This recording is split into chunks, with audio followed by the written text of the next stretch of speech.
they say all men are created equal. Shot! Master! I'll pull out the Glock! Full of suffering succotash, son! It's one of your nuts hanging out of your shorts. Real glass! You have a father, but your father's dead.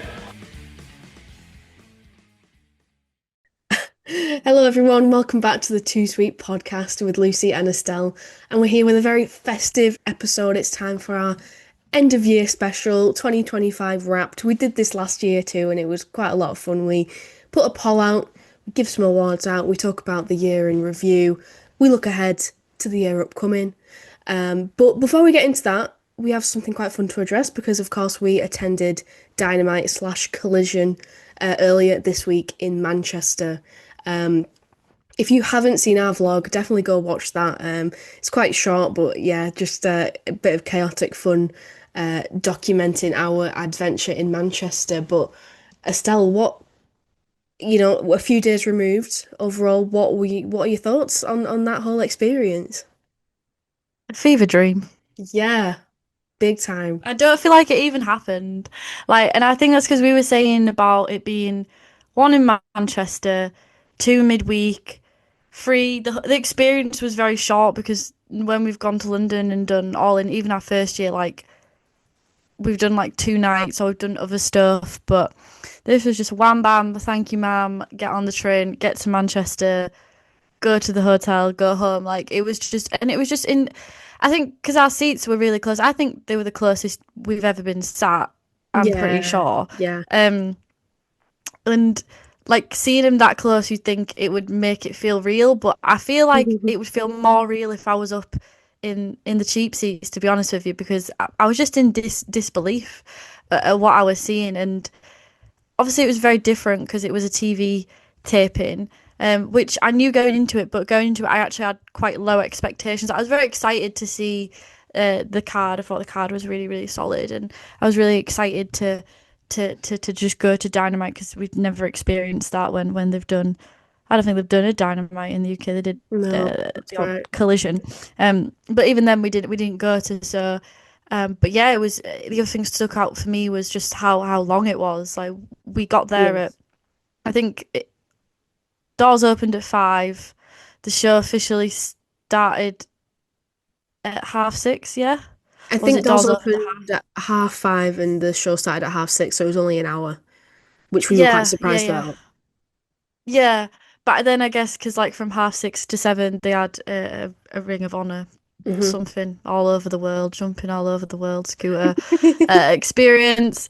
So no one's really that asked about that, are they, realistically? And then it was straight into Dynamite, then the backed up Collision for the holiday bash, and then another Collision which I was not expecting at all. It was just a fucking fever dream. Tony Khan coming out being like, if you behave you might just get more shows and there will be an announcement, and then at the end of the night just being like, and I'll keep coming back again and again and again, and it was I just can't. It was just really crazy. And then 20 times just people chanting AE-dub, AE-dub, AE-dub, and then by the end of the night people being like, juice that ass, juice that ass, and be like, there's only one Juice Robinson walking along singing a song, walking in a winter wonderland, 6, 7. That's my recreation of the event with some 5-star wrestling. That is, I feel like I'm there. You've recreated it so perfectly. There was this one kid to the left of us who kept on shouting 6, 7, and then there was Juice Robinson. When they'd count, H0 chants, just so much random shit going on, and yeah. And it was funny because Tony Khan, you kept on saying it, and it was hilarious. He was like a teacher telling us, right, if you behave, you might get a nice Christmas treat. You're my favourite crowd. Yeah, that's what he kept on saying. So sorry to anyone who's listening, but Manchester is his favourite crowd. He made it official. And then he was like, we're going to make an announcement at the end. And it was essentially that All In's coming back to Wembley, which I think we already knew, and that we will be coming back to Manchester, which he'd been saying all night. But he didn't make any sort of concrete announcement like, oh, at this time for this event, whatever. It was just, I'm going to come back again and again. And it was like, okay, thank you, Tony. Thank you, sir. He came out like 20 times, didn't he? Hmm. Couldn't get backstage. People were like trying to pull him backstage. There was a He guy was loving hovering in the it. background, like a security guy, you could just tell was like, Tony, come on, speed it up, come on. But yeah, And we got to see MJF's return. yeah, that was really great. Very, how blessed. How blessed. I mean, I thought he might come back for I was sort of expecting it like in the Diamond Battle Royal or whatever you call it, but Whatever the hell that not in was. that segment. Not in the way that No. it happened. And that segment, I mean, there's just so much to unpack, but that segment for me, Yeah. I loved it, seeing it live. I mean, I've never seen that. I've never seen, I mean, I'm sure I've seen promos at like house shows, but I've never seen like a proper stellar Mm, 15-minute long, 20-minute long promo battle with some of the greats. Like, I've never seen that. And then with the MJF return, but I was so convinced that Swerve is turning heel, guys, and he's paying MJF off, and MJF's in on it because during that segment, he was like, "Me and Shane, we go well back," and hmm Swerve was like, "I'm the most dangerous man." His new theme, the hmm fire coming out, and like he wasn't popping off. He wasn't aggravated. It wasn't like Swerve Strickland. He was just sat very composed in the corner, like I know something you don't know. And mm, Hangman's just been played along, and Samoa Joe's just there, like he's wrapped up in the title. He's not seeing what's going on, but something is brewing below the surface because. mm, As you kept saying, it makes no sense. Unless it is just bad booking, but it makes no sense that MJF would go away and be like, "Do you know what? I'm a coward." That's like me yeah. expecting my toxic situationship to just wake up one day and be like, "I'm gonna be a good person." Like stuff like that just doesn't happen, guys. It just doesn't happen. Even at Christmas. Even it's not Even at even a Christmas Christmas. miracle, like, yeah. Yeah, to me, it doesn't make I know that MJF explained it a lot and he cut a great promo saying like why he decided to cash in his contract in this very match, like to prove he's not a coward. I get that, but it doesn't it doesn't make any sense that this is, one of the worst inopportune moments to seize the championship that he would do it then. There's got to be something. Yeah. But that's your big 2026 prediction, isn't it? Or do you think it's going to happen? I guess it's you don't think it's It going might to happen happen. at World's End That's what I was about to say. Like, could it because it happen became at World's forward. End? I oh, I don't know though. I feel like there might be some seeds.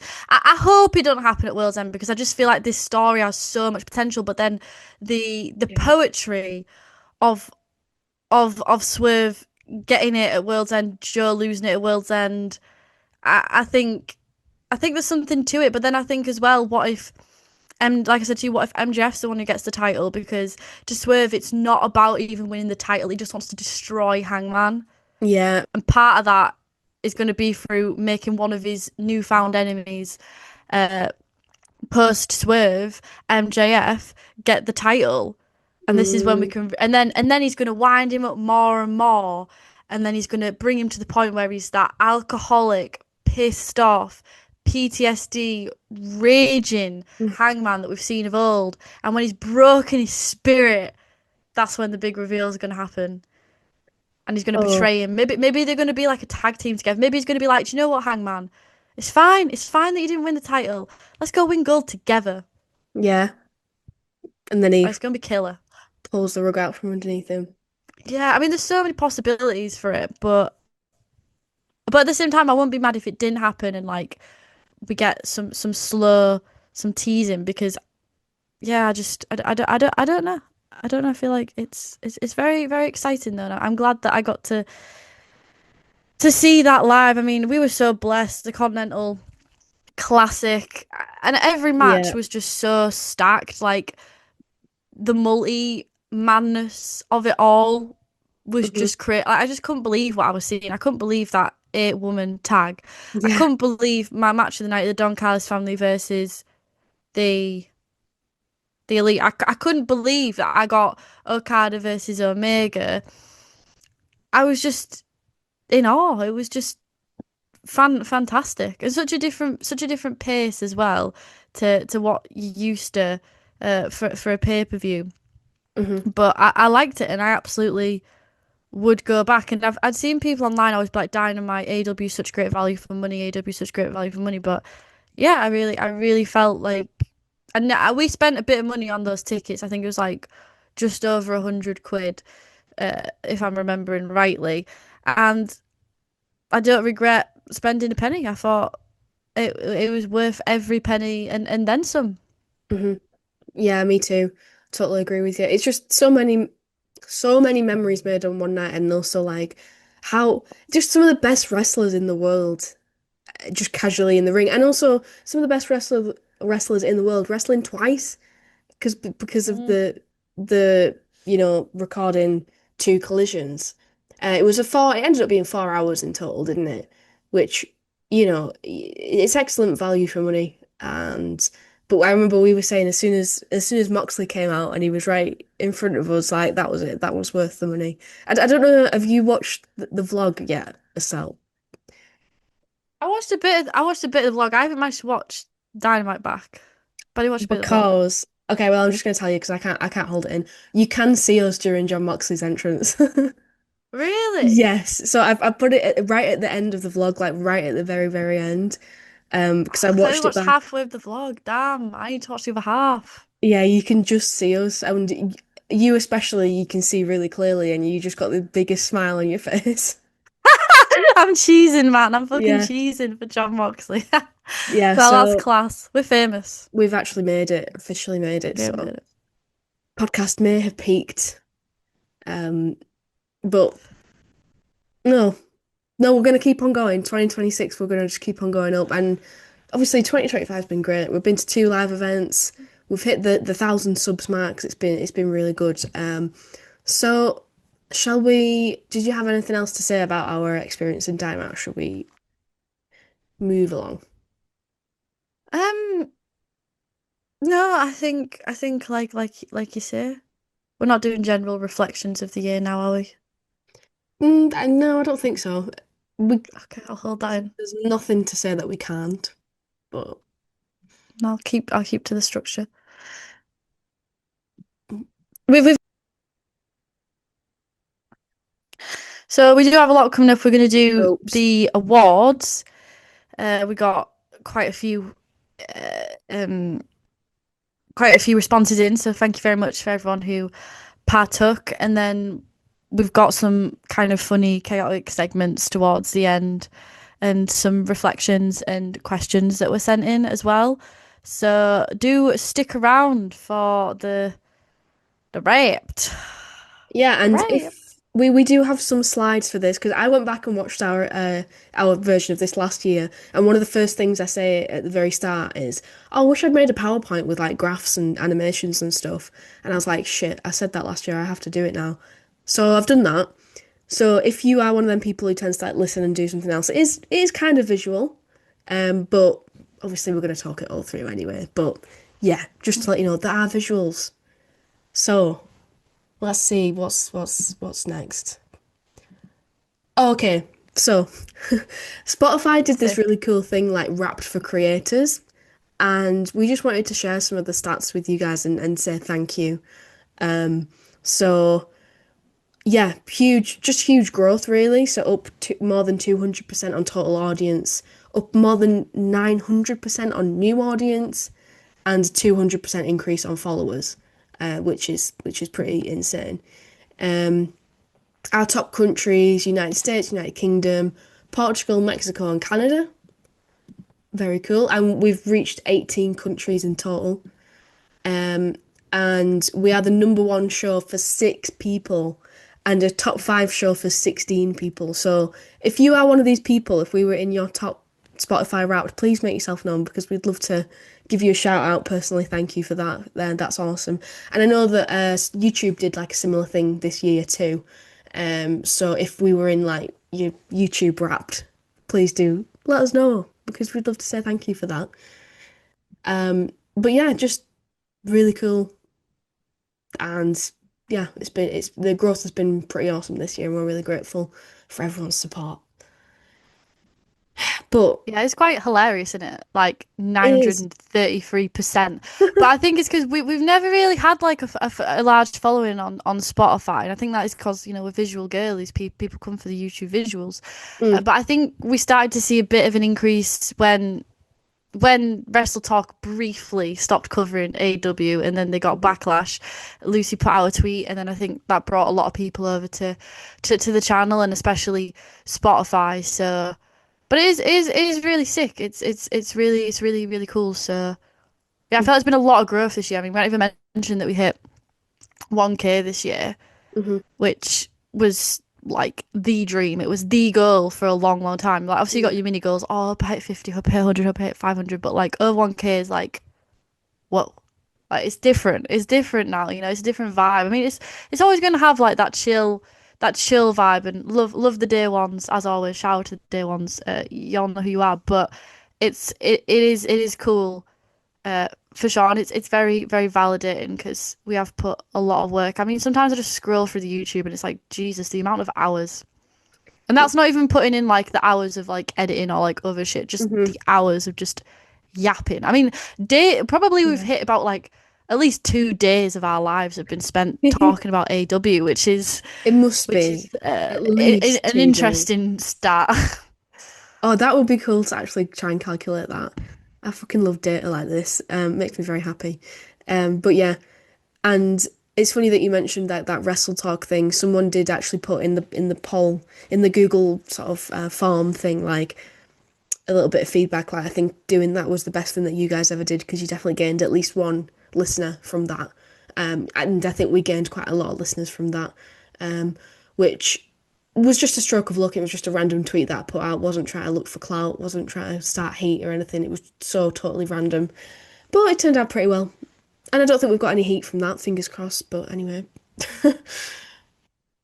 Okay, what is next slide? Okay. This is about ratings. So obviously at the end of every Dynamite review and every pay-per-view, we give them a rating out of 10. And last year our average was 7.7. And this green arrow, which is a bit out of place, is meant to show that the average has gone up this year. So let's reveal what it is Shit, this year. 8.25. So that's pretty bloody hell. significant step up.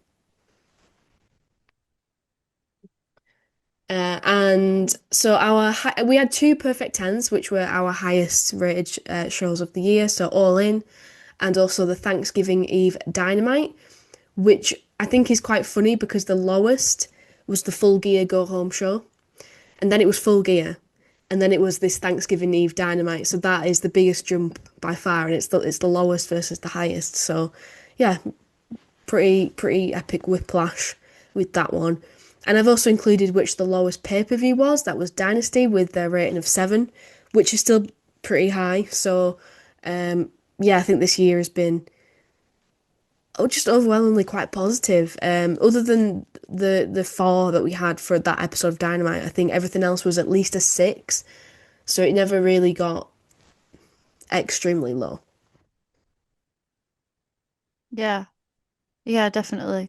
Um, I feel like this year's felt really long in wrestling. Like when I think about my own life, I mean, it's felt long, but the year's gone kind of quick. But when I think about this year, like it's mad to even think that I know we're coming on to it in a bit, but like the Tony Mariah stuff Yeah, happened at the start, like was going on at the start of this year, and then that's exactly what I compared was going to to say. now, it really like distorts your sense of time. And then I think as well, like All In not being in London as well was like a bit distorting. I think on the whole, like, I'm really happy with AEW.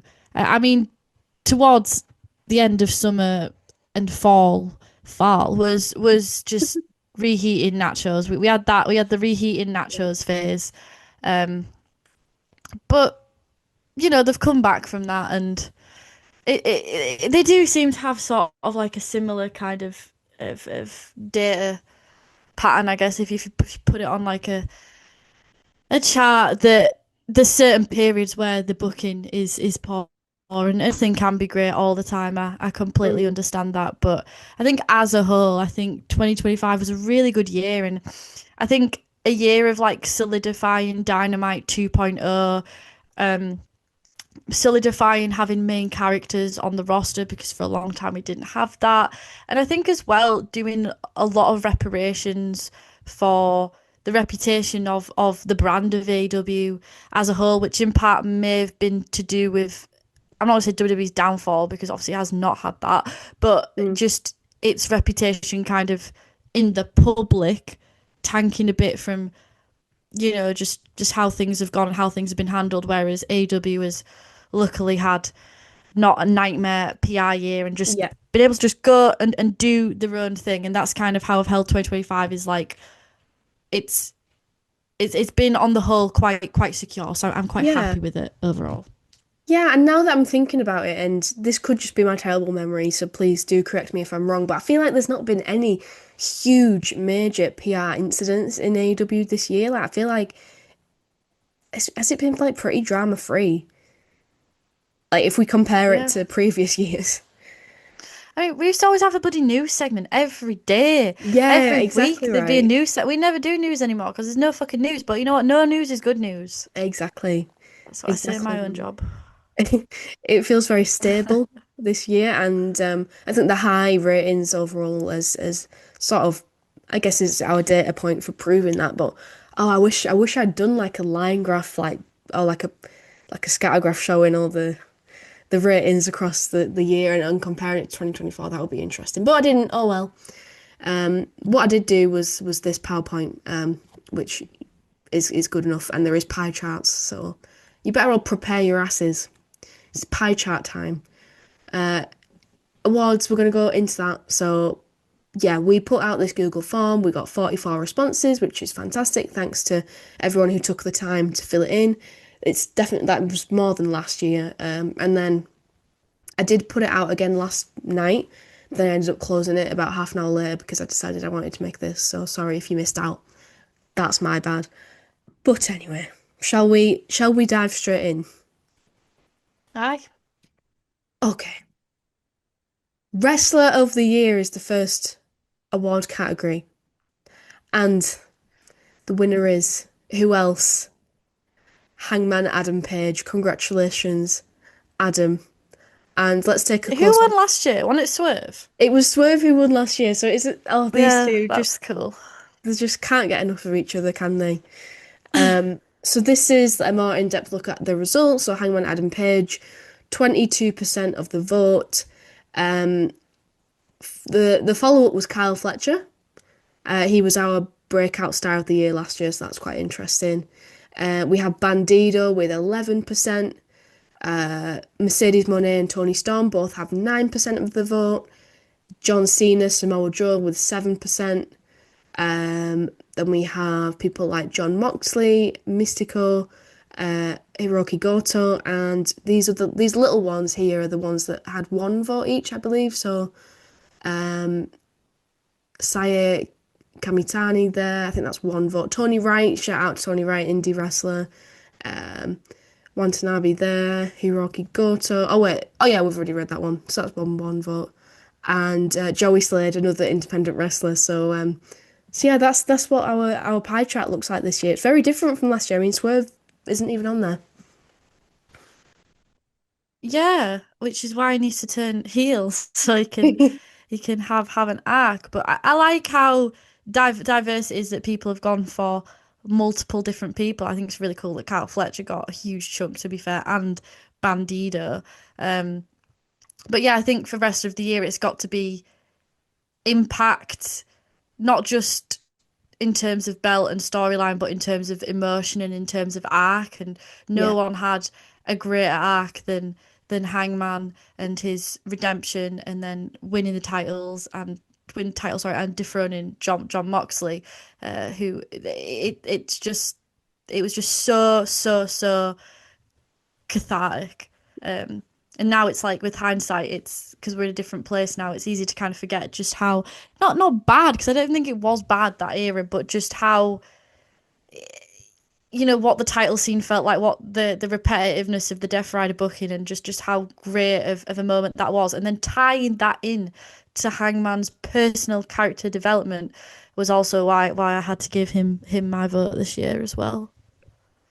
I can't remember if I voted for Hangman or Tony Storm. I think I might have voted for Tony Storm. I honestly can't remember now, but I agree with this result wholeheartedly. I think he deserves it for all the reasons that you just said, and some people may argue that his title reign was short, but I feel like the the days don't really matter in wrestling when it comes to title reigns. It's more to do with the impact, the the moment of winning it, the defenses, like the feeling.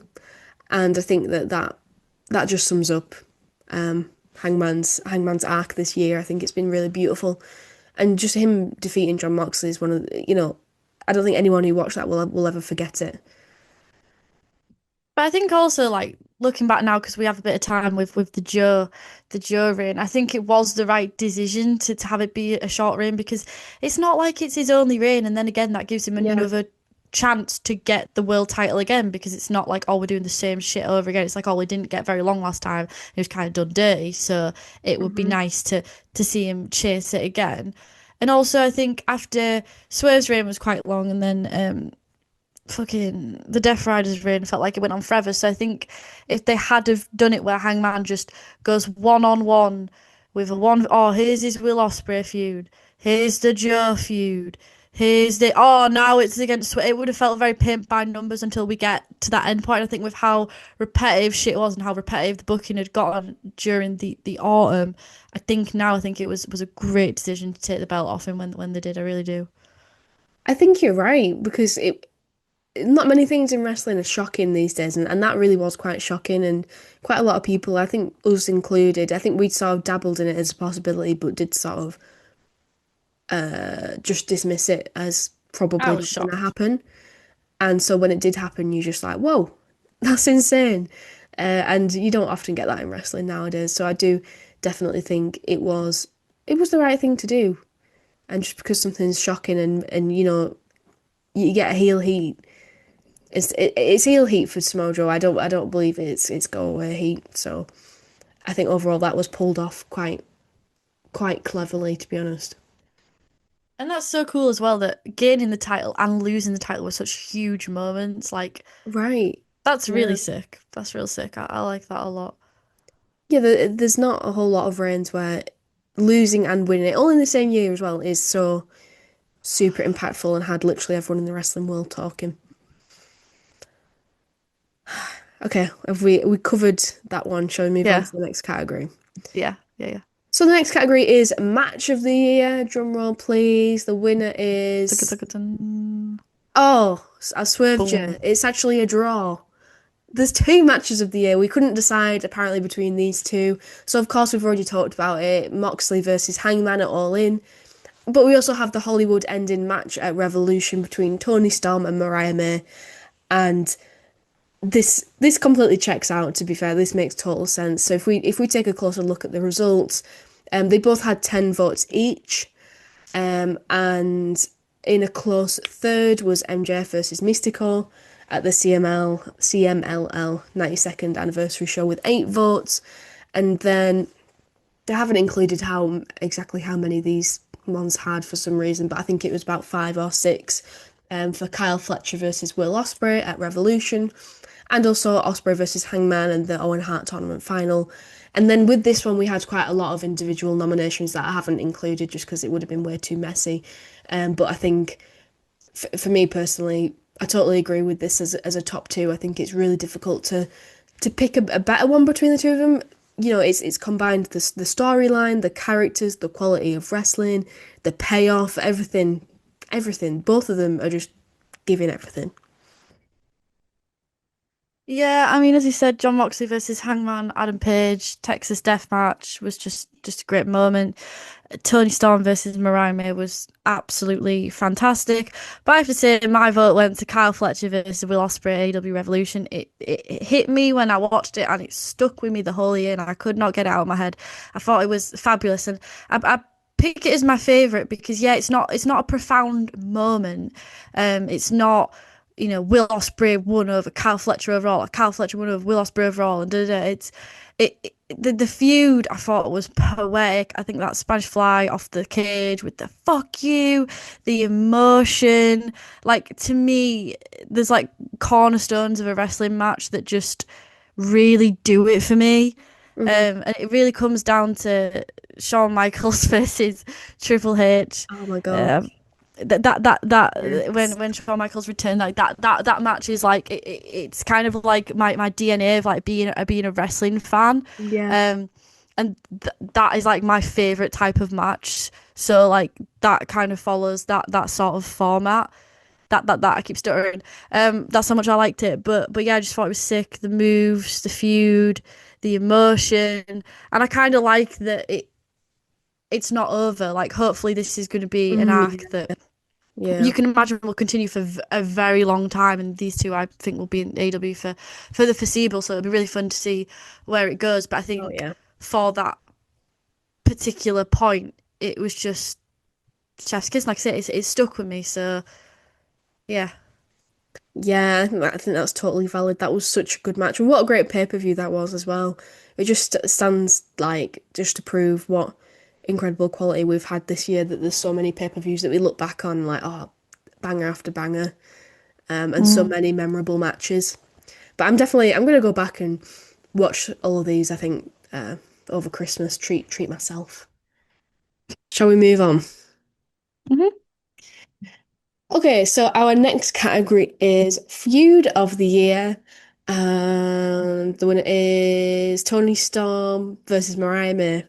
So this has all come quite full circle, hasn't it? I like the way that this has worked out and very well deserved, I think. Let's take a closer look at the chart. So, yeah, it was a whopping 50% of the vote for May versus Storm, which, to be fair, is quite surprising when you think that Hangman Adam Page and versus John Moxley was there too. But I feel like they're represented in some of the other categories, so it's just interesting the way that this is played out. But yeah, 20% of the vote for Adam Page and John Moxley.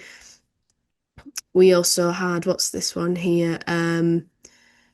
Kamitani versus Nakano got 6.8% of the vote. Darby Allin versus Death Riders 4.5%. Will Ospreay versus Kyle Fletcher 4.5%. Naomi versus Jade Cargill 4.5%. We also have a couple of votes for Zack Sabre Jr. versus Hiroki Goto and Adam Page versus Samoa Joe as well. Oh, and also Gabe Kidd versus I'm sorry, I have no idea. You're a Suji. Thank you, Estelle, for saving my ass there. So yeah, another quite interesting variety, but very much dominated this category. I think that's well deserved. I think, I can't speak to all the New Japan Stardom feuds this year. My New Year's resolution started off very well, that I was going to watch lots and lots of wrestling, and this year kicked my ass. I'm not gonna lie. I've had a lot of character development this year outside of the podcast, and I changed my job, and I crashed a car, and it's been a crazy ride. So in my defense, there wasn't a lot of downtime. But next year we'll go back in with good intentions. I did manage to catch some stuff like the Zack Sabre Jr. versus Hiroki Goto. But point being, from my knowledge of what I know of the top, and especially within AEW, I think Mariah May versus Tony Storm absolutely deserves it, because I don't think Hangman and Page versus John Moxley is a good feud. Like I think the match is good, and I think them coming together is good. But like the feud was like, the build wasn't, like, to my knowledge, that amazing. Whereas like Storm and May went on for a very long time, and to me, like, a feud, it's like, it's not just when Hangman and Mox met, it's because he has the title and he wants it. It's not. I guess there is kind of personal vendetta, because it's like Hangman is Mr. AEW and John Moxley was Mr. Anti AEW at the time. But to me, a feud is like when two people have like been friends and then they've been enemies, and like there's tensions, and it's like this long overarching thing. And I think that's what deserves feud of the year. So I think that's why Mariah May versus Tony Storm should have won, and yeah, it won. So that's cool. Yeah, I think you're right. And there were so many twists and turns in the main Storm story. It was unpredictable. It was camp. It was dramatic. It was bloody, violent, over the top, emotional. Star making. Yes, exactly that. And what you said right at the start, it's so funny, isn't it, that this was in 2025? It feels like a lifetime ago. But I guess that's because it did span, into 2024 and into the beginning of 2025. But that speaks, doesn't it, to how impactful it was, that people still remember it and still think it's the feud of the year. So I think agreed with everyone who voted. I think I voted for these two as well. Again, I can't remember. Memory's terrible, but I totally think this is a deserved win. Yeah, and I think as well because she went to WWE and it like that distorts you a bit, like Hmm. Yeah, you 100%. know, if you Because that was just like like that's the big thing that you tend to remember about her from 2025, I guess. yeah. However, moving swiftly on, we have Moment of the Year, and this has been won this time by, of course, Hangman Woo! Adam Page defeats John Moxley at AEW All In. And this is what I mean about it being, being in the other categories. It comes up a lot. I think, well, I say it comes up a lot. I think this is like the last time it comes up, but it's been on everyone's mind in 2025. It has really been the dominant story. And again, this was quite a dominant win, 50% of the vote. And then interestingly, we do have WWE sneaking in here. 20.5% of the vote did go to John Cena turning heel for Moment of the Year. And we also have, in a not very close third, Christian Cage and Adam Copeland reuniting. And Kenny Omega Returns is also up there. And we have, oh, okay, thank you to whoever nominated Hulk Hogan dying as Moment of the Year. Um, that I was not planning to read that one out. It just popped up. Will Ospreay being taken out of commission at Forbidden Door got a vote. Samoa Joe winning the title got one vote. Goto winning the IWGP title got a vote. Yeah. Babes of Wrath winning the tag team titles. Takeshita winning the G1. Kamitani versus Nakano post match. Very specific there, and also Forbidden Door in general also got one vote. So a lot of interesting nominations there. I think yeah, I mean Hangman defeating Moxley all in kind of covered feelings towards that in other categories. Cena turning heel, cool. Kenny Omega returning, very cool. Christian and Cope reuniting. I just can't believe how badly they fumbled that. And I know there was the fumble Right. category. Spoilers, sorry later, but it just like that was a really exciting prospect. And the fantasy booking was exciting, but now it just feels like it's been so bloody drawn out that when they come back and they defeat FTR, it's going to be so bloody predictable.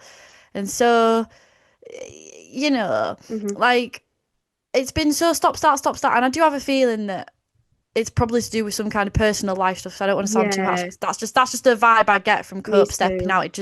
It feels like that. But fuck you for having a personal life. How selfish of You you. know? How selfish of you. It's like me, how selfish of me to have a life. I should dedicate my life to this wrestling podcast. But You yeah, should no, have watched it's every it's just a single shame. hour of every single wrestling match I that's should ever know happened this everything. year.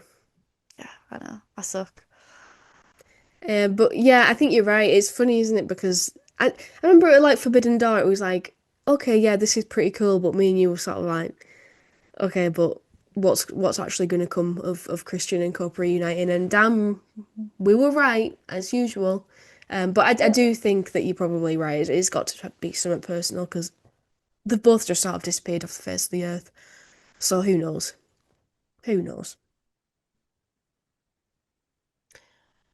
Right then.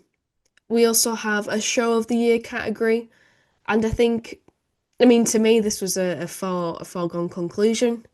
The winner is All In Texas, which is interestingly a two times winner. So last year, All In was also voted Show of the Year. So yeah, AEW's version of WrestleMania, I guess lots of people have called it, is definitely coming in clutch. And a lot of people have described this pay-per-view as just perfect, and I would agree because obviously we gave it a 10 out of 10 rating. So let's see the pie chart, almost 50%, but not quite, 45.5%.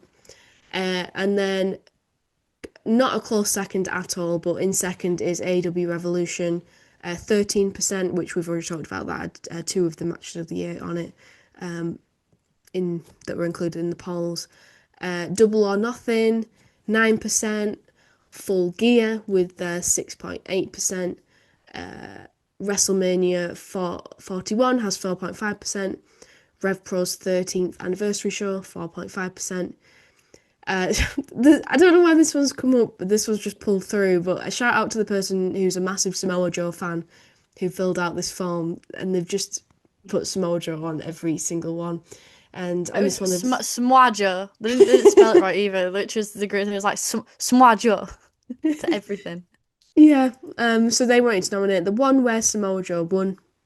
Thank you for that contribution. And what else have we got here? New Japan Pro Wrestling New Beginning in Osaka, Stardom All Star Grand Queendom. Oh yeah, that's got 2 votes actually. Um, Dynamite Spring Breakthrough, interesting.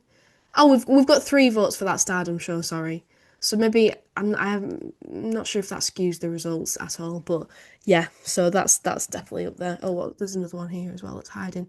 Oh, the Knockout Wrestling Anniversary show. Yeah, that was a really good one. Definitely go listen to that interview with Andy if you haven't already, the promoter of Knockout Wrestling.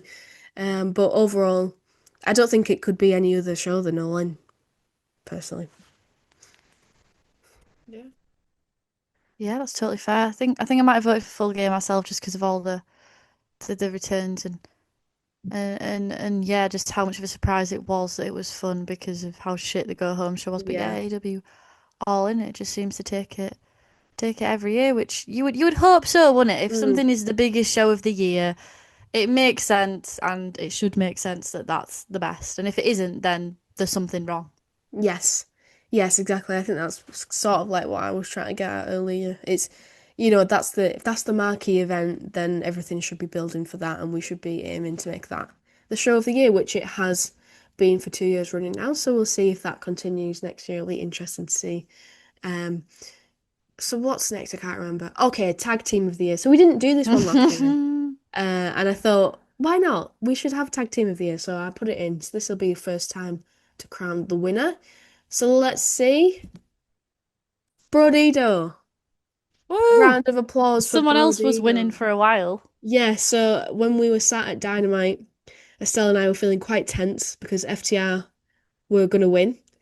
But in the last sort of few days, Brodido have just got that crossed the finish line first, only just with 27% of the vote, FTR with 22% of the vote. Um, so with like the quite low numbers that we're dealing with, that is actually a very, very close margin. But I'm happy with this result. Very pleased that Brodido have won. Yeah, hell yeah. I think I voted for Jet Speed. I Hmm. think that's who I voted for.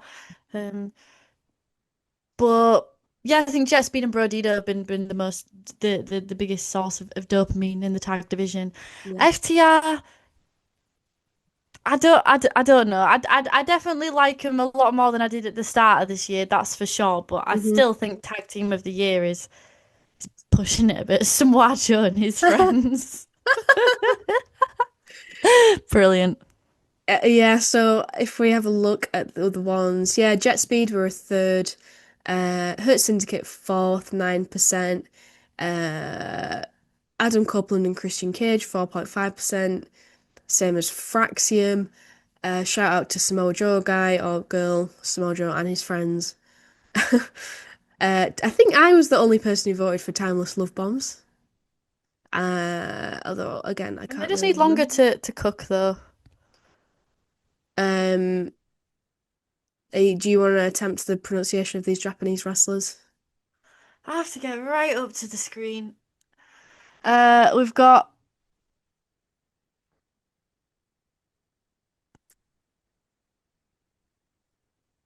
Hyper Misao and Shoko Naka Nakajima. Nakajima. Woo, we got there. Yeah. White people, am I right? Yeah, sorry about that, guys. Sorry. So yeah, who else? Sunshine Machine from who were quite prominent in Rev Pro, and 1 vote for the Hardy. So thanks to everyone for your contributions there, and thank you for making the correct choice in the end, Brodido. And that Fraxim, they get a lot of like last year they did pretty well Mm. on the thing, but I mean I've never ever checked out Fraxim. I mean I know they're in the other company, but I feel like I kind of have to at least have some kind of awareness because they just seem to keep coming up for some reason. Oh, do People you are remember high last on year them. we watched that episode of NXT? Were they not on that? No, I don't think they were. Are we going to do that again this year? Probably not. No, I mean we'll watch something, but we're not watching NXT. No. I don't know. Maybe we should. No, maybe we should watch Raw or SmackDown. Oh well, that is actually at the end. Someone suggests that That'd be an quite episode of hilarious, SmackDown. So and maybe I'm that's sure it. that would. I'm sure that would not generate any hate towards the channel or controversy in the slightest. Especially with how our attitudes have gotten worse. Like we used to be very PC and keep our Yeah, opinions in, you know, like when you but first start a podcast, you don't want to upset anyone. You just want to be middle of the road. Now I feel like we give less of a shit, yeah, we do. We so that do. could Which is potentially. good. It's authentic. I mean, yeah, of course, it's good. Mm, you know, any publicity is good publicity. Blah blah blah, whatever. We'll get to that Maybe when we we should get to watch it. some CMLL or something. Yeah, I reckon that might be a better thing. I think I want to watch Stardom. I really do. I don't want to sound like I'm complaining, but I really We do not have enough time. But I we need need to to. carve shit out though every month because if we don't carve it out, it don't get done. So we need to be like, right, Yeah. this month the special episode is this, and me and you need to. This isn't a review thing, although maybe it is. Maybe you're interested in the administrative of the Too Sweet podcast. But we need to sit down. We need to diary plan our year, and I think we will actually do stuff that way. I think that would be a good idea if we could like plan out like 12 months well, maybe not that far. Maybe 6 months in advance, like this special episode this month, blah blah blah. Get it Yeah, scheduled because in. I swear last year as well, someone said that we should sort of do not like a full wrap, but sort of do like a year in review halfway through, just because Yes, there they is did. so much at the start of the year that gets missed. And it's like, yeah, we're talking about Tony and Mariah now, but if we'd have done it halfway through the year, we would have been so much more impassioned because we would have been still hot on it. So I Exactly. think if we kind of work in quarter one, quarter two for the 26th season, hmm that could produce some results. Yeah, I think that's a good idea because there will be things that we've forgotten at the start of this year that were really good, and Absolutely. at the time we were probably like, oh, gotta make sure we remember to talk about that. I tried to write things down, but I don't tend to remember. So yeah. But anyway, we'll let us know in the comments like what you want to see from us in 2026 and what things you want to see. Anyway, I got distracted because I realised I missed a little segment. Babes of Wrath did get one vote out of in this category. But let's move on. Okay, so we're getting into the slightly less serious ones. So this one is flop of the year. So you could call it fumble of the year as well. I believe that's one and the same. Oh, sorry, I retitled it. Yeah, no, I was thinking should we retitle it, but it's the same thing, isn't it? No, I don't think it So is so do you because not think? sorry, no, because I well, I voted for if you click on because then people see what I'm on about. There we go. John Cena's Right, yeah, retirement run. yeah, right. And then if you go to the pie chart, Mm-hmm. sorry to be a dictator. No, it's fine. I didn't vote for John Cena's retirement run because I don't think that's a flop. I think it's a fumble. So I think if the category had been Okay. called fumble of the year, I would have voted for that. But I voted for Jeff Jarrett's push because by my definition of the word flop, it's like it flop girl. Like it didn't even work, girl. It's flop tropican army darling. Like John Cena's retirement was just shit, but it wasn't like a flop. Like he retired. Like he didn't flop like by the definition. But that's just me being very literal and taking it to the definition. I think yeah, that is interesting because that to me, flop is like, oh, it's flopped. It could have been really good, but it flopped. It was shit. And I get that same impression from the word fumble. Like, oh, you had this great opportunity, but you fumbled the bag, you've dropped it all over the floor, it's spilled everywhere, it's gone to shit. To me, they're the same. No, it's like a flop, like you're flopping down, like it's out, girl. It's out. It's like out of the bag. But like fumble is like, oh shit, I dropped it. I dropped it. Mm. And like, yeah, it went to shit. It's on the floor. But Yeah. it's not irredeemable. Like a fumble, you can pick it back up. A Mm. flop, girl, it's like you can't deflop. You can defumble, but you Mm. can't deflop. Well, John Cena's retirement run is now over, and Jeff Jarrett on his podcast did call it. Uh, Well, he can talk, can't he, Jeff I think Jarrett? he, We I love you, think Jeff he Jarrett. actually called it the biggest wasted opportunity in wrestling history, I believe, were his words. Oh yeah, he had beef. I saw that segment. He had beef for it. He was like, "It's disgusting." He was Yeah, like, "Hustle, loyalty, respect, never give up." He took that shit personally. Like, it really yeah. popped off. He really popped off, man. It was like a vein bulging out. I was like, "Damn, he's impassioned." He felt Really, strongly about it yeah. because he knows what it's like to flop. Big time. That Well, you was know what? so funny though, Jeff Jarrett, when he went after the title, and that is I why I mean, voted flop of the year because it was just so fucking I stupid. just forgot that happened. And Like, then what? he buried MJF, and then he disappeared. Yeah, they had that's really stupid promo segment, didn't they, where they were just throwing insults at each other for no reason. Your wife's a hooker. Yeah, and then what? Did he ever For the explain why? world title, guys. For the world title. Has that ever been explained? My world. Dun-dun-dun. I'm a relatively new Oh, listener to his podcast, so I don't even know if he's ever addressed that. no, I think he Um, did. yeah, probably not. I mean, I guess it's just who knows what happens backstage, but anyway. Yeah, John Cena's retirement run took 43% of the votes that time, so quite a significant win. And so we have Jeff Jarrett's push and Christian Cage's Casino Gauntlet cashing coming in a joint second. And let's have a look at some of the other ones. So the national title, some people have voted for. Yeah, where the Andrade, hell's that been? Where the yeah, hell's he been? no idea. Well, Andrade's had like contract issues, hasn't he? Which is just hilarious. Yeah, he was back for one day. Honestly, what a fucking mood. And everyone was like, "Oh my god, I'm the biggest Andrade fan." It's like going to bloody Dynamite Live, and suddenly it's like, "Oh my god, Hechicero, I am the biggest Hechicero fan." Like, no, you're not. Stop lying. lying. Stop lying.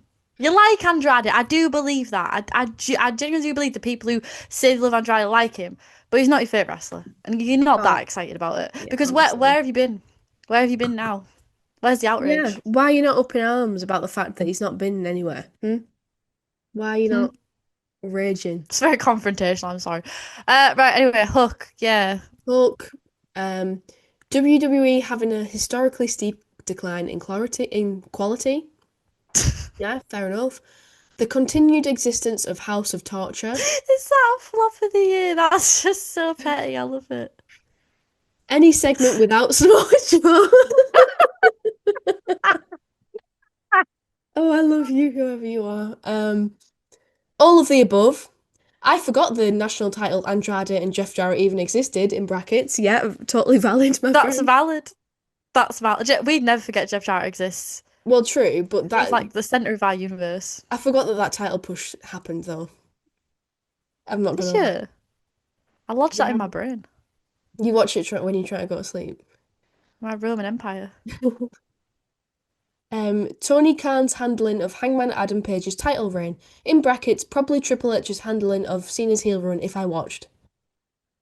Okay. Yeah, fair. Just for a little bit of context, so if you didn't look at this form and you're a bit confused, it did have a other option where you can type whatever you want. So we put some in that like we just thought of off the top of our head, and then people could put in whatever they want. So the ones with 2.3% or just one vote is usually someone just typing in something. We embrace creativity. Exactly. And we want to encourage people to have their voices heard. But Yep. okay, flop of the year, quite a controversial topic this year, so let us know what your definition of flop versus fumble is. And maybe we'll consider renaming the category or even introducing a whole new one. You know, That's just so complicated. it's a But democracy, it might you come to know. that. It's a democracy, we'll do what the people want. That is so true. What's up next? Okay, we have debut of the year next. And the winner is Tekla, the spider. 27.3%. It was very close between her and Speedball Mike Bailey. Speedball Mike Bailey got 25% of the vote. We also had Penta, pretty close in third, 18.2%. Kevin Knight is up there as well with 11%. Blake Monroe, as we've already talked about, aka Mariah May, is up there as well, as is Ricky Saints. And we have a couple of single votes for Alex Windsor. The Morecambe Wrestling Podcast, okay, Okay, I see. That's probably Greg Lambert who did that one. Um, Someone put irrelevant. Don't know what you mean by that. And Yuto Ice slash Knockout Brothers. Okay. Ah.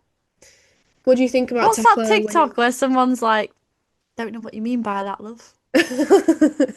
But I can't think of the context. I It's know like when exactly what you you do do mean. do. It's like when you do do do. Don't know what you mean there, babes. Oh, it's Adele. It's like Adele, and she's Oh like yeah, there, like yeah. yeah. That came to my brain. I'm so honoured to be compared to Adele. What do you think about Tekla winning debut of the year? Um, I don't think I like Tekla a lot. I don't know, it depends because it's like if it's someone, I guess, are you classing debut of the year of like, oh, she really likes this person, like sick the hero. Debut of the year to me is like they've done shit, and I really love Tekla, but she's done nothing of Mm, note. She's done some great fucking matches, and the I'm an Art stuff was sick, and the triangle of triangle of madness. triangle of triangle of Madness. madness. Triangle of Madness, right? Yeah, like cool, cool, bro. But I think other people on here probably deserve to win more. My vote did go for Speedball Mike Bailey. Mhm. Just because, yeah, I think he's just had more of an impact and he's more prevalent. But then again, do you also have to factor in the gender dynamics of Dynamite in that Mike Bailey would always have a better advantage of a debut than a Tekla because he's going to get more screen time because he's a man. There's more opportunities for him, more matches. Yeah. I don't know, but I do think, and then like even the NXT ones like Blake Monroe and Ricky Saints have had a pretty big impact over there. It feels like so, and the Penta. So I don't know, but I like Tekla, so I'm not mad. But yeah, something I to think about in it. completely understand what you're saying because I think if you look at debut of the year as like most impactful in their first year, I don't think you could argue against Speedball Mike Bailey except for maybe Kevin Knight, like just because Jet Speed as a team have really won everyone over. They've had fantastic matches and everyone now it feels like is a Speedball Mike Bailey fan, even though a lot of people hadn't even heard of him before. Speedball, So speedball.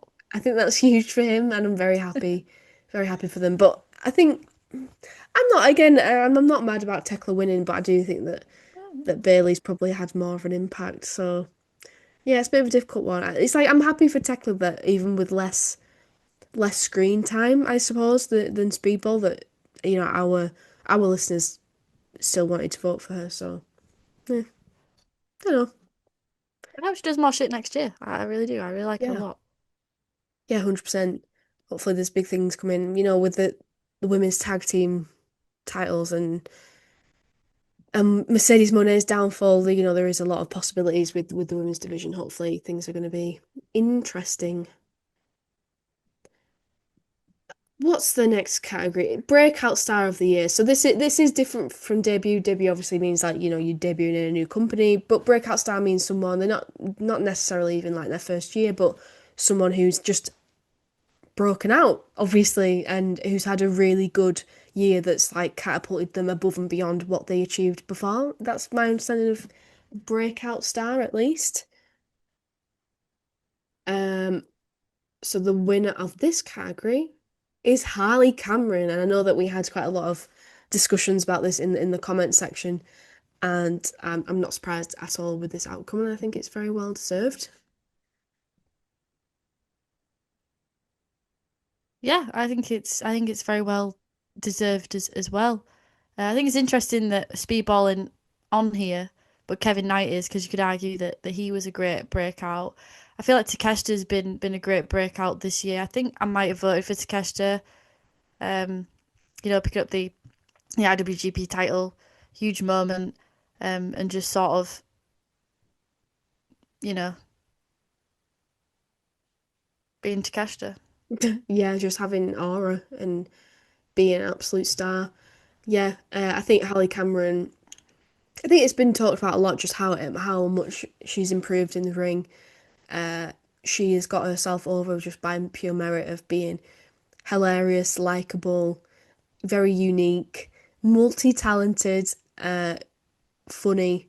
I think I've already said funny, but anyway, yeah, and her in-ring work is fantastic. So yeah, I think she definitely is the breakout star of the year. But So yeah, you mentioned Kevin Knight. So we have Harley Cameron in first, Takeshi in second, Kevin Knight in third, and then we have a few people like joint in the next ones with the same amount of votes, 6.8% of the votes. So Willow Nightingale, Queen Aminata, Speedball Mike Bailey, Oh, Tekla. yes, that. Sorry. I just said, oh, yes, there.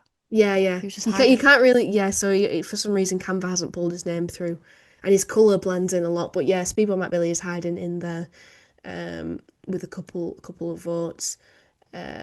So let's just have a look. I mean, obviously Samoa Joe person has put Samoa Joe, no surprise there. Leon Slater, I do actually fully agree with that. What a year Leon Slater has had. Just with one vote there. Bandido with one vote. Kendall Gray, I've not heard of that person. One vote. Red Velvet, Kyle Fletcher, who was our winner last year. Jay Joshua, yeah, fantastic wrestler on the UK indie scene. Um, Ozawa, who else?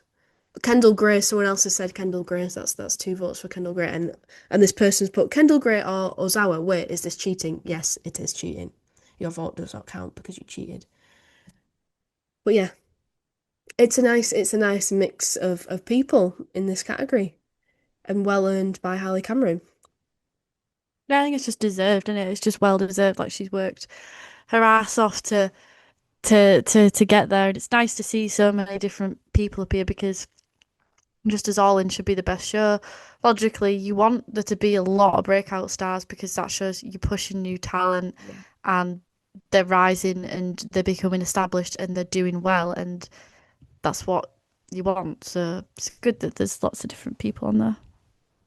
Yeah, absolutely. And I'm a little bit frustrated at myself that I don't think I put Leon Slater as one of the options. I think someone's just suggested him. I wish I put him as one of the options. Maybe he might have got a few more votes, but yeah, everyone on here, very very promising talents.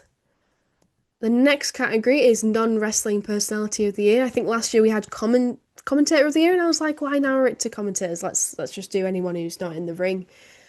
So the winner taking this award in 2025 is RJ City, and it's pretty sad that AEW has stopped, isn't it? But excellent, an excellent person.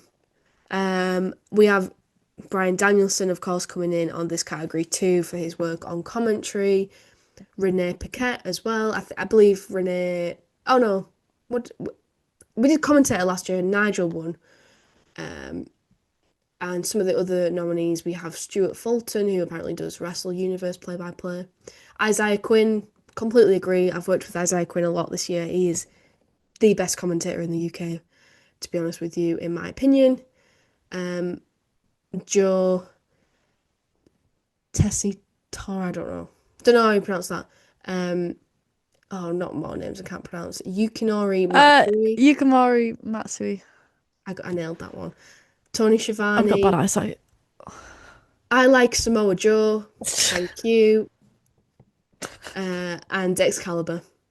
But I think for like general impact on wrestling, I think RJ City is 100% the right pick for this one. He, you know, the writing backstage, the mastermind behind the Tony Storm and Mariah May storyline. Chef's kiss. Yeah, and like AW was sick and that's come to an end. So yeah, huge contribution this year. What a guy. What an asset. Love you, RJC. Yeah, 100%. What a workhorse as well. What a workhorse. I feel like that should maybe be a category workhorse of the year, like someone who's just absolutely grinded. But Yeah. but we didn't have that one. But what we did have was Sicko Award. So this one, someone who should probably be arrested for attempted murder, someone who's just a sicko. I think it'll probably come as no surprise. The winner is John Moxley. He's the two-time winner. 2x. And who else? Who else would be a two-time winner of the Sicko of the Year award? So nearly 50%, but not quite, 47% of the vote. Darby Allin coming in at second, nearly 30% of the vote. Then we have Claudio Castagnoli with 9%, Marina Shafir, Hangman Adam Page, Tony Storm, and of course, Samoa Joe. Any thoughts Yeah, of I mean, you the can't Sicko argue. Award? I just don't have any thoughts. Yeah, just, yeah, John Moxley, Sicko of the Year. Yeah, I mean, this makes moment, sense, doesn't it? this moment had so many people clutching their pearls, and if you're just listening, it's John Moxley attempting to drown Darby Allin. Oh, yeah, I forgot about how. Yeah, People were up in John arms Moxley about this. pissed off a lot of people this year. So yeah, you What a can go fucking there. guy. I mean, when mothers are screaming that their children are watching and it's going to But they're make the not though. children want to murder people, It's then you know you've people. done something right. It's people screaming about imaginary mothers, Yeah. screaming about imaginary children hmm You're so right. watching AW. You're so right. Anyone who like willingly watches AW knows that, sometimes stuff like this is going to happen and they Yeah, don't you care. keep They're going not back going to to this image. complain. You love it, don't you? I Yeah, think because it's Lucy's sicko of the impactful. I year. believe this is an impactful image. It was an impactful moment. Um, but anyway, moving along. The ick award, some of this, ugh, give you the ick. Ugh, just gross. Disgusting. Thank you for acting that out. Yeah, I just feel like I just want to make Performance art sure, right here. in case people aren't aware, now you are aware.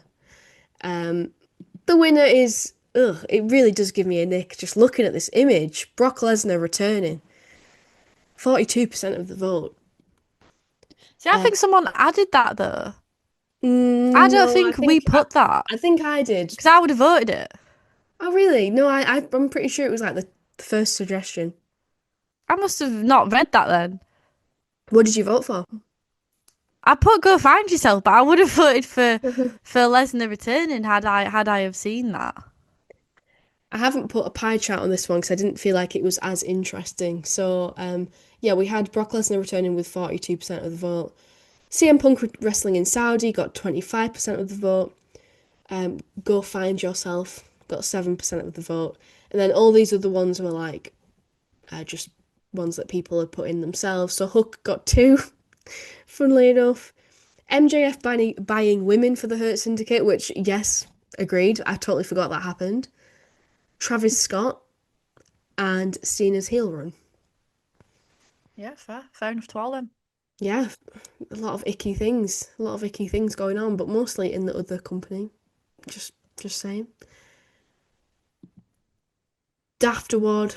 It's so ridiculous though that like the things are like serious shit, like CM Punk doing Saudi and Brock Lesnar return, then it's just Hook. I know, right? Does Hook Like that's up there with that, like that. is it really FIFA, that bad? that's so funny. Oh, that's nothing. When Hook we is the went to go devil. watch it live, we saw the first match was Hook versus who was he against, Lucy? Do you remember? Serpentico. Spentico. And when he won, I just pissed myself because it was just tell the girls that I'm back in town. Like there was no like, I just found it so fucking funny, like such a meme. Like the way there is zero build up to that song. It's just tell the girls that I'm back, and then wee wee, like awful. Yeah, What an and awful song. on to the Daft Award. Just something that was a bit daft that made you laugh. That was just silly. Pretty self-explanatory, I think. The winner is Hangman Adam Page disguising himself as Tony Schiavone to get to Samoa Joe. Yeah, fair enough. It was pretty hilarious. It was pretty daft. What I've done on this is just include the main ones on the pie chart and then put some of Happy the Helen launched by Claudia. yes. That I think did I vote for that one? I think I probably did because Someone created that, I'm pretty sure. I'm not sure. I'm not sure. It might have been me. I'll Uh, vote Kyle v Kyle because that's my yeah, humour. yeah. Kyle versus Kyle got 26% of the vote. I think Tony Schiavone, Hangman disguised himself as Tony, must have got 30% or something. Darby Allin sent through Flaming Table by Pac, another 26% of the vote. Um, Jack Perry bites Okada on the dick. Yeah, fair enough. Well served. Mini Money getting kicked, and yeah, Darby Allin getting launched by Claudio. And we had a couple of people nominating Hook again. People really don't like Hook. Mm. And the national title again.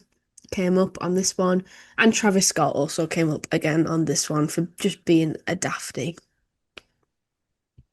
Bloody hell. Bloody hell, you daft man. Okay. X-Pac Heat, and I believe Travis Scott also came up quite a lot on this one. X-Pac Heat, if you don't know, it means like go away heat. Like you genuinely, it's not like, oh, what a good heel. It's like I hate you and I wish you were dead type of heat. Get out of wrestling. So this one was hard because we didn't actually give nominations. We just left it as an open text box because I was interested to see what people would nominate. And to be honest, I couldn't really personally think of anything for this one. So that's part of the reason why I just left it like that.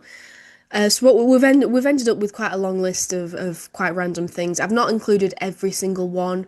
I've just included the ones that I thought were the most relevant and also the ones that came up more than once. So Tony Khan mass creating belts came up the most actually at 3 I've heard times. that. Hook came up twice. Logan Paul came up twice, and tribalism in wrestling also came up twice. So that's like our top four. But if we start going through the list, we have Brock Lesnar, CM Punk, Jey Uso, Samoa Joe defeating Hangman, Chris Jericho, heel John Oh Cena. my god, someone put Donald Trump. That's hilarious. Sorry, I'm reading ahead. No, that's absolutely fine. Yeah, we've got Donald Trump. We've got heel John Cena talking like he's voice acting for a fictional heel turn in SmackDown vs. Raw 2011 career mode. Bald Oh dear. Chance, Seth Rollins, Eddie Kingston, Harsh, Triple H, Charlotte Flair, Lexus King because he supports AI, John Moxley, in brackets, only during the first half / quarter of the year, but it was so powerful. Not really X-Pac Heat then, but okay. Alex Abrahantes and WWE. It did have some X-Pac at the start of this year though for some people. That's true. That is true, but I just feel like I think it's just the way they worded it, but yeah, I I do feel like think for I this get what they're person, saying. it's maybe not, but yeah, I do They understand don't what have they're saying. X-Pac, Yeah. but they think other people had X-Pac. Yeah, I just put Tony Khan creating multiple fucking belts. Yeah. Like, I swear to God, if another belt is revealed next year, I'm gonna lose it. Well, But I think a lot of those are pretty relevant, and I agree. Fuck. Yeah. I think most of these are valid, and I think you ranting about Tony Khan creating belts was probably one of my favorite Estelle rants of 2025. So Can't remember it. go follow us on TikTok at the Too Sweet Podcast to go view that. Blacked out. Another similar one, is the Think Less, Feel More award. So the way I explained this on the sheet was either something that like it might not have made sense, but you loved it anyway, or just something that made you feel something like it warmed up your heart. So there's ways there's more than one way of interpreting this one, I suppose. And it was another one where I didn't really. I knew what mine was for this, but I didn't really want to swing the vote, and it was another one where I thought it'd be interesting if we just opened it up just for completely free text. So we have quite a lot of different ones, a lot of ones that made me laugh that I picked out on this one. But 3 people did individually put Hangman beats Moxley, which I think makes total sense. I think it made everyone feel something. I remember it. I think it made me cry at like 3 a.m. So we also have Cena heel turn that got 2 votes. We have John Cena's final match against Gunther. All of these have only got 1 vote, by the way, from now on. So Bryan Danielson's last fight at Revolution. Will Ospreay's promo package before his entrance at Forbidden Door. Yeah, that was emotional. I remember that. Bro Dido doing the Macarena. I mean, yes, the most emotional moment of the year by far. Chris Statlander winning the World Championship. I love this one. This is my favourite one. When Let the Bodies Hit the Floor started playing at Anarchy in the arena, I took my shirt off and was dancing around my living room. It was 3 a.m. All power to you, my friend. Kyle O'Reilly beating Mox. Tekla and Walter, in brackets, I refuse to call them anything else, being on top or around their respective cards. As an Austrian, I feel weirdly proud, even though I don't have any personal connection with each of them, and I normally despise patriotism, and nationalism. Fair enough. Babes of Wrath tag title acceptance speech. Yes, that was very emotional. Swerve and Hangman not hating each other. Same. Tam Nakano's cinematic farewell. So good. Samoa Joe choking out John Moxley at Spring Breakthrough stopped me from quitting American wrestling for the first time since 2017. Oh, I wonder who could have put that. Mini Monet. The angle on Osprey at Forbidden Door, the heat, that's the second time that Will Ospreay at Forbidden Door's come up, that's interesting. Adam Cole's retirement speech. And oh, this is the one that I put. Teddy Ray winning the Monster Mash Rumble at Atomic disguised as Shrek. It sounds stupid, but it was amazing. And I'm not going to go into it because I'll probably talk about it for ages and no one really cares. But yeah, trust me. You can watch it for free on YouTube. And any thoughts Yeah, on very, this one, very Estelle? good. No, No. no, I think it speaks for itself. Mm-hmm. Yeah, thank you to everyone who took the time to write to put the thought into putting an answer for this. We do appreciate it. It's very entertaining. I believe that is that the last category? I think pretty sure it is. Yes, it is. So we also had like a couple of questions at the end, like if you got anything else you want us to discuss or any feedback for the podcast. That's what we're just going to address quickly now. So we had some other suggestions for awards that we could do. Someone asked us what our gear of the year was, and they said I would nominate Bandido at Supercard of Honor. I've been thinking about this for a while, and to be honest, I don't tend to remember gear all that often. What's gear? Oh, Like what they're gear. wearing. No, but if we did it for next year, then we'd take note. Yeah, yeah, I think that's a great suggestion. We'll do that next year. Off the top of my head, Tony When I Wright. think gear, I think drugs. Sorry. Wow, gear of the year, Tony Khan. No, I'm sorry, I don't mean it. Oh, I don't mean it. It's too easy. It's too easy. Yeah. Right. Moving on. I think Tony Wright had some great gear this year. He's an indie wrestler in like the northwest of the UK, and he puts a lot of attention to detail in it, which I think is very cool and very much appreciated by people who like pay attention to stuff like that. So yeah. Someone Gear else. of the year, though. Mm, I like who's. I really like Will Ospreay's gear, yeah, and I like Takeshita's a lot as well. But I'm a big fan of the classic robe with the fur. I think it's just classic. yeah, So yeah, I've really enjoyed what they've had to bring. yeah, 100%. I agree. I agree. Um, okay, so someone else said the low-key genius award equals John Moxley. For months, he had the entire fan base dreading every match, which he intentionally made rather repetitive. Sorry, I've He just did. got and less exciting to the point that when you fast forward to now, you realise it was all by design and made complete sense for the Death Rider storyline. He is now the most interesting and compelling star on the show. Absolute genius. Yes, agreed. The low-key genius is definitely John Moxley. Agreed.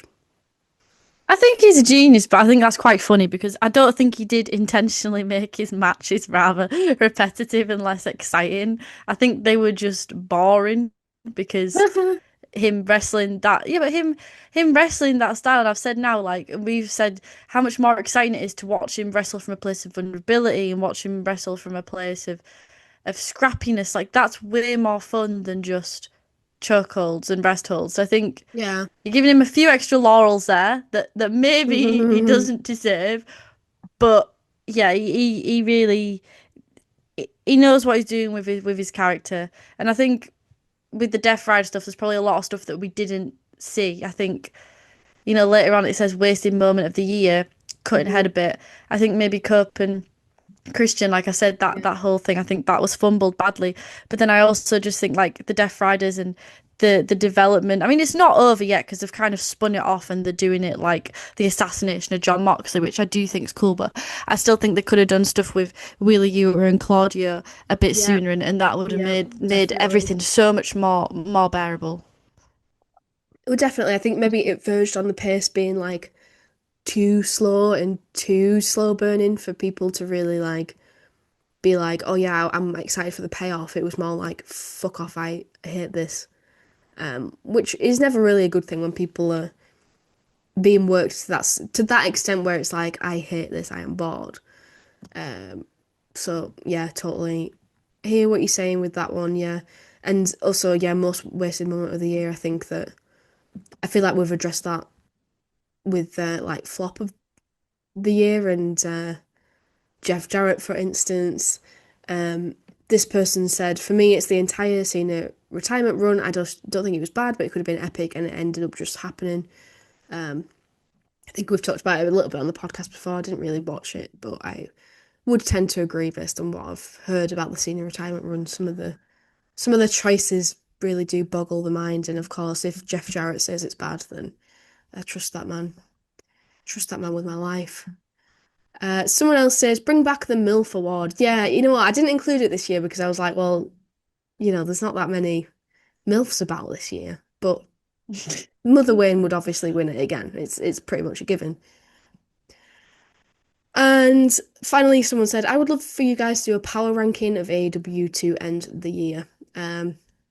Which is something I've not really thought of before. And like, how do you calculate something like that? I wonder. I guess it would just be subjective, just what we decide. Yeah, I think that'd be really fun, and I think we're probably not going to do it to the end of the year, but I'd be happy to do that next year because we normally do a roster ranking, but I Yeah. don't feel like there's any real need to do the roster ranking because it's pretty much the same as last year, and I doubt our opinions will deviate that much. Mm. So I think power ranking would be really fun to do because yeah, we could come up with our own conditions, which could be like win-loss record, charisma, aura, promo, and then just like Championship. general like standing in the faction and stuff, standing in on in the roster and stuff, and then we could do it that way. So I think that's a really sick idea. Yeah. Yeah, thank you very much for that. I think it has the potential to be quite divisive, but fun. So yeah, thank you for that suggestion.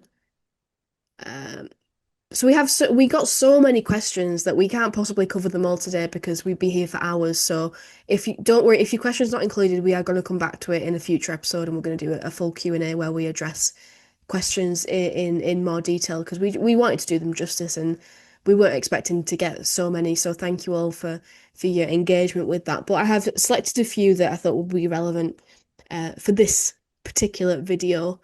Um, as like a retrospective looking forward to 2026 video. So we had a question. This was from Navdeep. What one thing should a oh no, I don't think it was from Navdeep actually. Never mind. It was from someone. What one thing should AEW do this year? And the way I interpreted this question is like, if we had Tony Khan right in front of us and he was like, I'll give you one thing that you want, but just one thing, what what would we be asking for in 2026? Swerve heel turn. I kind of had a feeling you would say that. I think I don't know because I feel like there's other things, but off the top of my head, um, Death Ride. Just pull the fucking trigger on the Death Riders imploding and Claudio being the leader and John Moxley and Marina breaking off. I think we should Yeah, go full hog on that story instead of teasing it. and if it wasn't Swerve heel turn, just I think we really are winding down Kenny Omega's career, and I think just treating it as such and giving him an absolutely incredible 2026 and maybe towards the end of the year, letting when all the Swerve heel turn dust is settled, letting him have a run with the world title and just giving him his flowers. Like I'd love Yeah. to see that. Yeah, totally agree. Totally agree. And you've got to think, surely that's going to happen.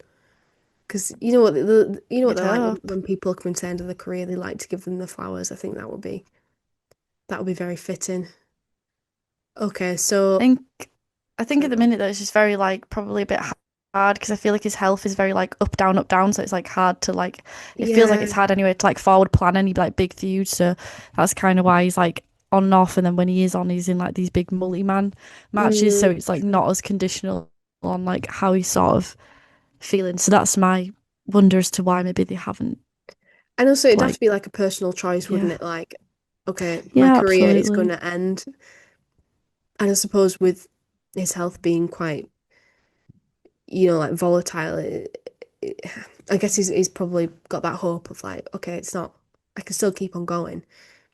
To sort of it be an end, it would have to be quite definite, which is obviously difficult for any wrestler.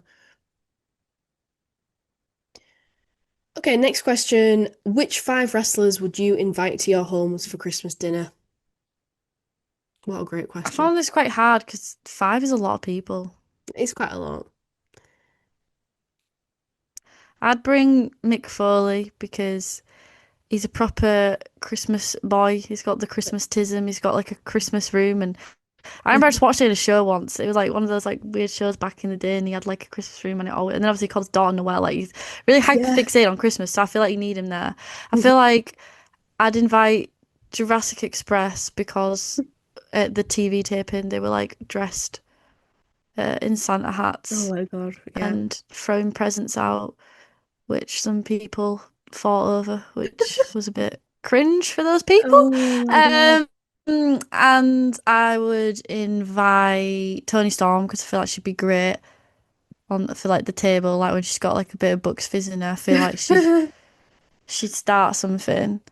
Starts start four, can't count. Yeah, you that was four. That was four. Um, So one more. that that's what I mean. It's a lot of people, a lot of brain power. Great question, but a lot of brain power. Um, I don't know who should be the fifth. I feel like it's a interesting mix of personalities you got going on there. No, because I got like Christmas Yeah. and then entertainment. So do I just need more entertainment? You Is need that the someone like, answer? yeah, or someone serious to balance it all out. Tony Schiavone.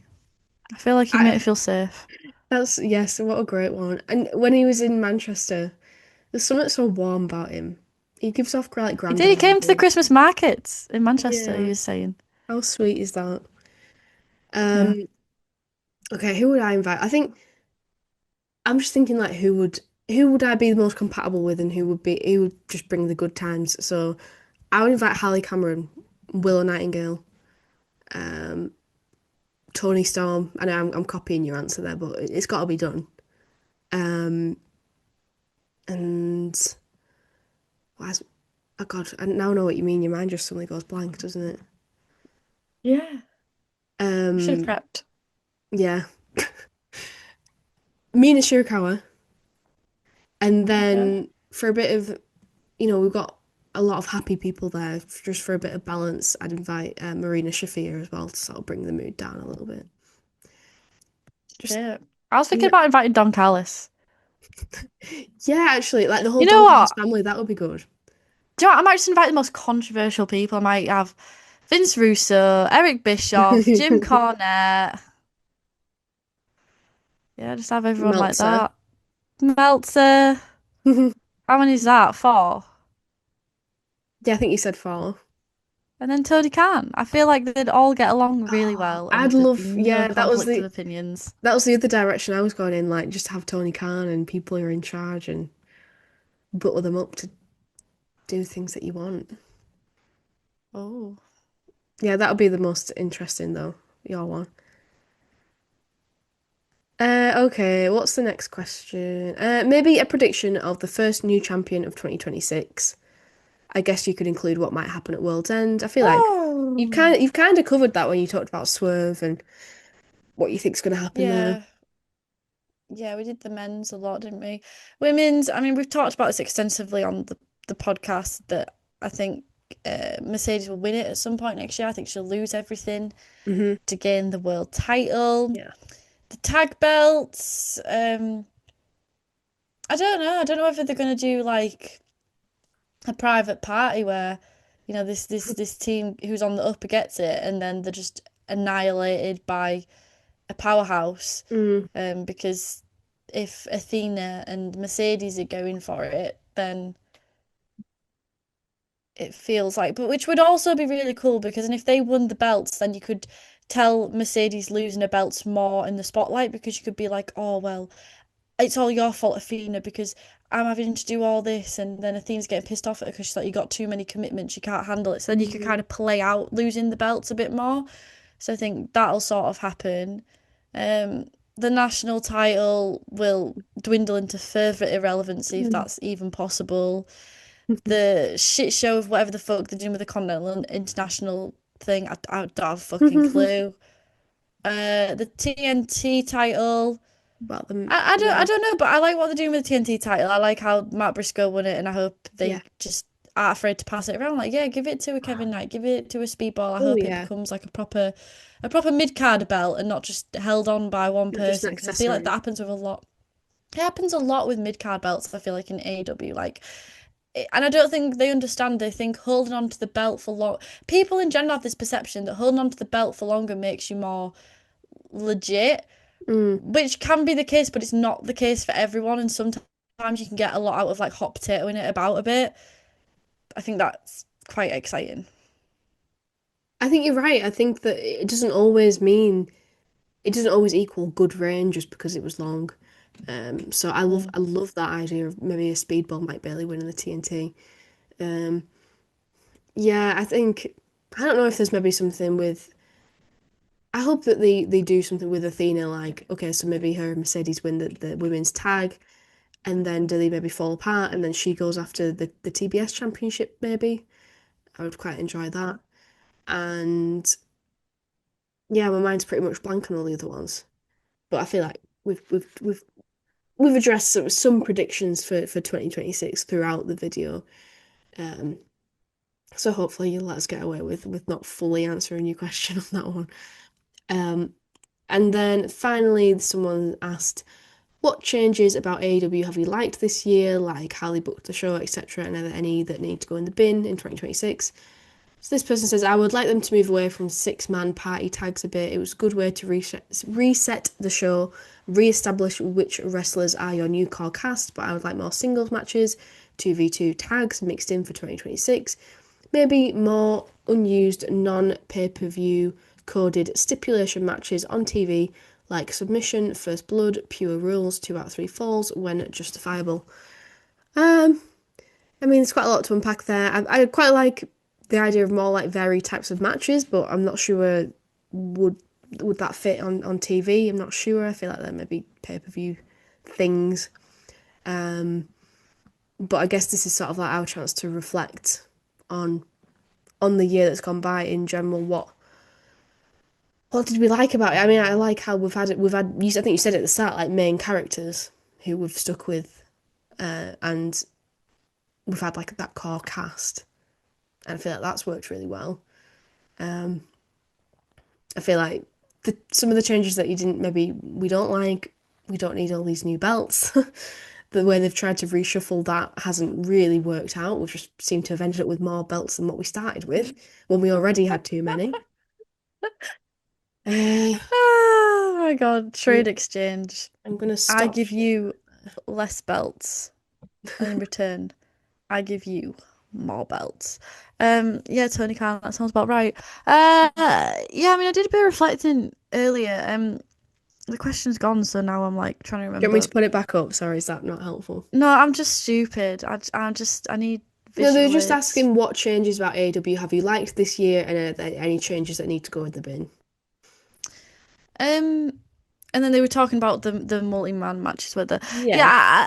I think that the hard thing is that they found a formula that works, and so even if it's getting a little bit stale, like it still works. So I can't really see him deviating away from that anytime soon. I do have to say, seeing it live, like it really did work for me. There wasn't any point where I thought, oh, I wish I was watching like a one-on-one or a Mm. two-on-two. Like I was really Yeah. happy with the multi-man that I did get because it Yeah, felt me like good value. too. But then when watching at home, I do know what you mean, where sometimes it's just like a bunch of people thrown together. And when a bunch of people are thrown together, it's hard when you're on TV to tell a story, like to tell, Yeah.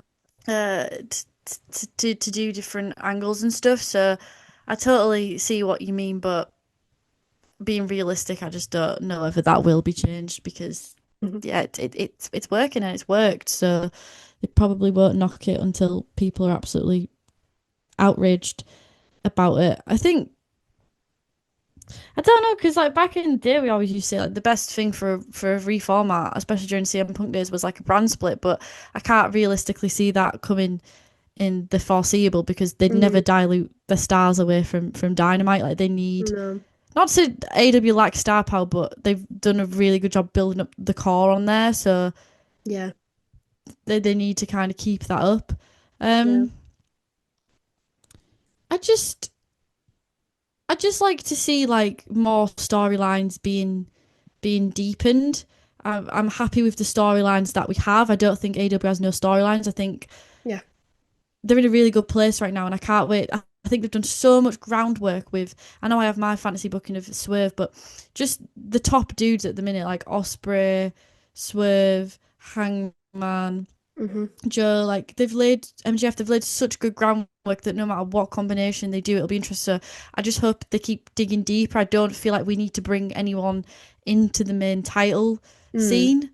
Yeah. I feel like everyone's kind of, got like a place. I'd like to see the Don Callis family implode next year. Yeah. I'd like to see like more like I hope they really kickstart the Okada Takeshita feud, and I hope Yeah. they don't just do that but that they also kind of do a bit of what's the fallout of the family going to look like, what's that going to mean for Kyle Fletcher. I hope Kyle Fletcher gets a push because it Yeah. feels like he's been ready for a while since dropping, especially when he dropped TNT title. It just feels like he's just kind of there.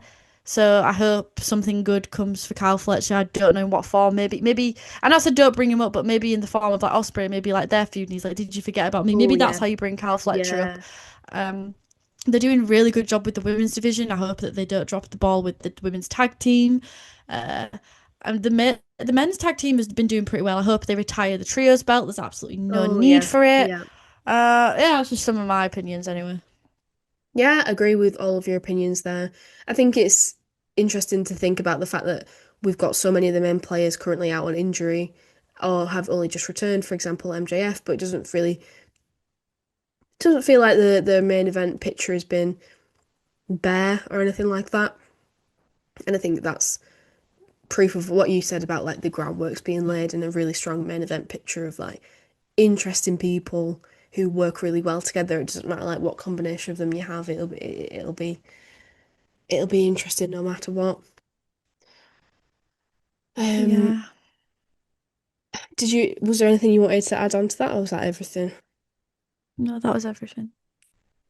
Okay. And the next part was just reading out some of the nice feedback that we had from people, just giving people a shout out for um for their engagement. So someone said, I have nothing to say other than I follow you from Ecuador. I found your channel in a Twitter link, and I really like how sincere you are.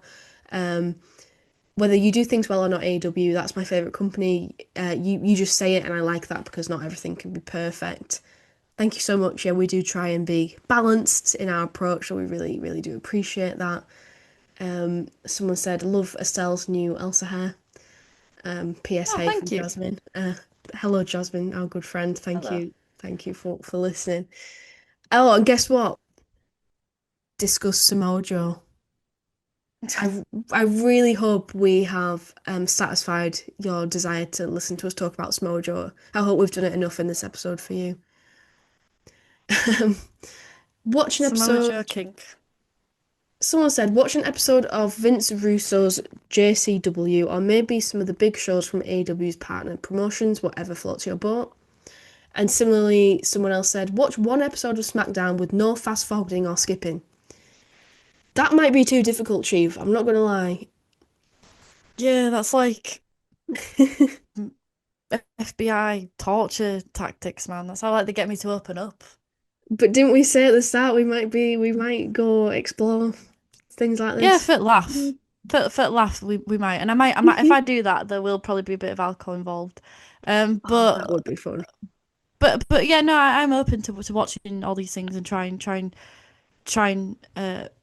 I managed to keep up loosely with New Japan this year. I could have done a lot better. Um, Stardom, I wish I watched more of. CMLL, I caught the odd match. I wish I watched more of. SmackDown, oh, I wish I watched more SmackDown. No, it'd be a lol. Said no one Because ever. the last time I caught it was a year ago on TV, and all I could think is this is so fucking bright, and then the wrestling was just so Oh yeah. bad, like so bad that I was just like, it was quite an amusing experience, but I can imagine that it'll be controversial. So, but yeah, and thank you to everyone's kind words. It's so cool. Like all like Ecuador's mad. Like all the people all over the world. Um, Yeah, let us know where in the a little world you're too sweet listening from. podcast. Yeah, it's cute. Globalization. Someone else Hell said, yeah. which really cracked me up. I disagree with you so often, but you're brilliant. Thanks, I Do you know guess. what though? That's a sign of like maturity in it. Like you can take in Yeah. different viewpoints. I'm I interested mean, to know what you actually disagree with us on though. mm, Please comment and let us know yeah. because that'd be interesting. Because imagine if it's just like they hate AEW and they're just Mm, watching this. yeah.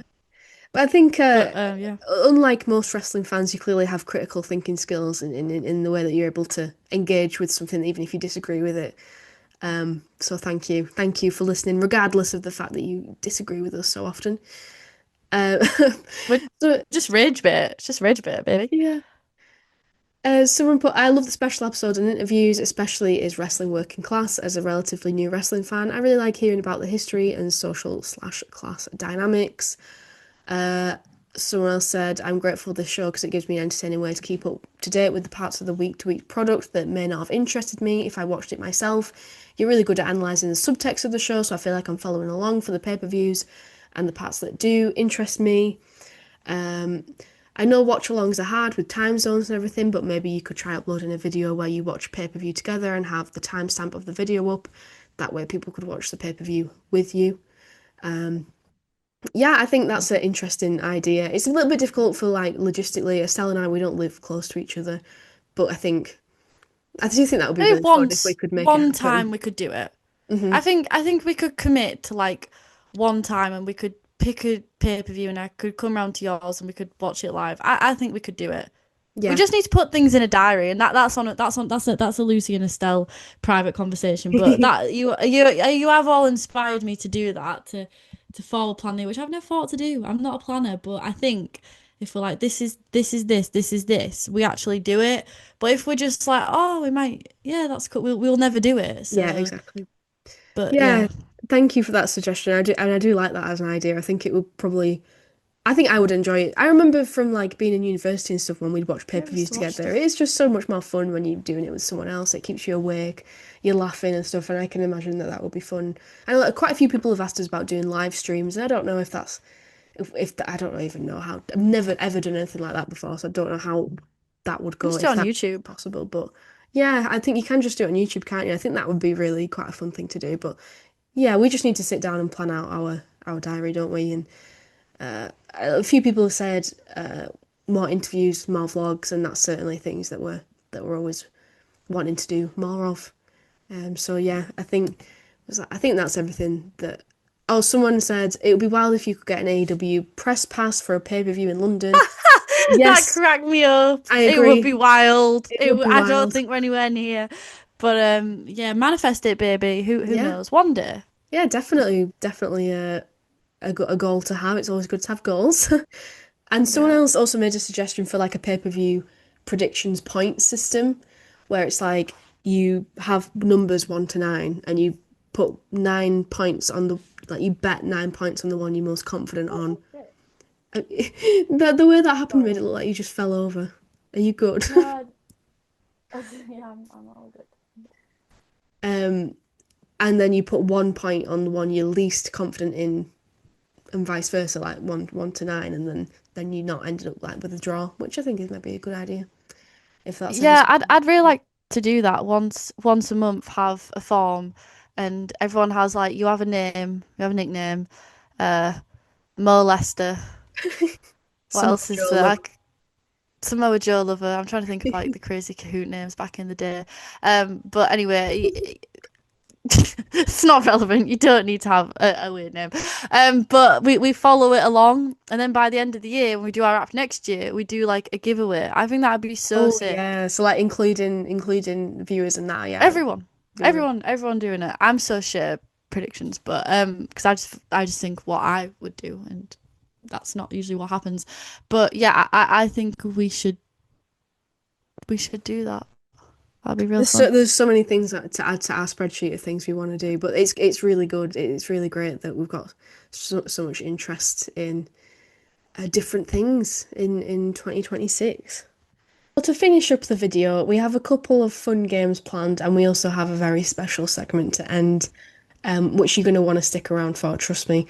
The first thing is like, would I lie to you? Two truths, one lie. And we were both going to do it, but it's just going to be me because Estelle couldn't think of anything. But I'm that's done. totally fine. Yeah, it's been a long day. Because I've got an extra segment. I've got an extra segment planned. exactly, because she's made up for it with an extra special segment. And to be fair, I did just land this on you randomly yesterday. This wasn't my idea. It was shout out Connor Bailey from the Spinebuster team, whose idea this was. Basically, I've done a lot of wild things in commentary this year. I've been reflecting on it a lot. I've just put out like a wrapped. Oh, sorry, my computer. I thought I'd gone then. I'm not. I'm still here. So I've been looking back at what I've done this year, and there's been some wild things that I've commentated on. And I thought, Estelle, you're a little bit detached from it, and you might not know whether I'm lying or telling the truth about some of these things, because some of them sound like completely made up. So I'm sure you've all played this icebreaker game, two truths and one lie. You say two things that are true, one thing that's a lie, and the other person has to guess what it is. So that's what we're going to do. Right. That's all clear. Right. So here we go. I'm going to say my three things. I've commentated on a duck on a pole match this year. That's number one. Number two. A duck. Duck, yeah. All right. I've commentated on a 2 count wrestling match this year. What's a 2 count wrestling match? You can ask me questions when I said them all. We'll go. I have ADHD. It don't work like that. You answer now. Do you want me to explain? Do you want me to explain? No, you don't. No, you don't. No, you don't. It's a Okay. joke. It's a joke. It's a joke. And number three, I have worked on a show with Mark Labette from The Chase, aka The Beast. So they're the three Those are things. good. One of them is not true. Two of them are true. And you can ask me if you've ever watched Would I Lie to You on TV. You can interrogate me if you want. I think the second one isn't true. Is I'm just that gonna lock that in. you're locking it in? That's your answer. Yeah.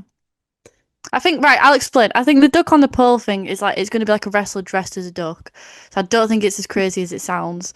Michael Labette, he gets around. He needs that paycheck. He was in our uni club as a meet and greet. You know what I mean? Like, yeah. So I think two's just like it's a red herring. Like it's too normal. I don't even know what a 2 count wrestling thing is, but it just sounds normal.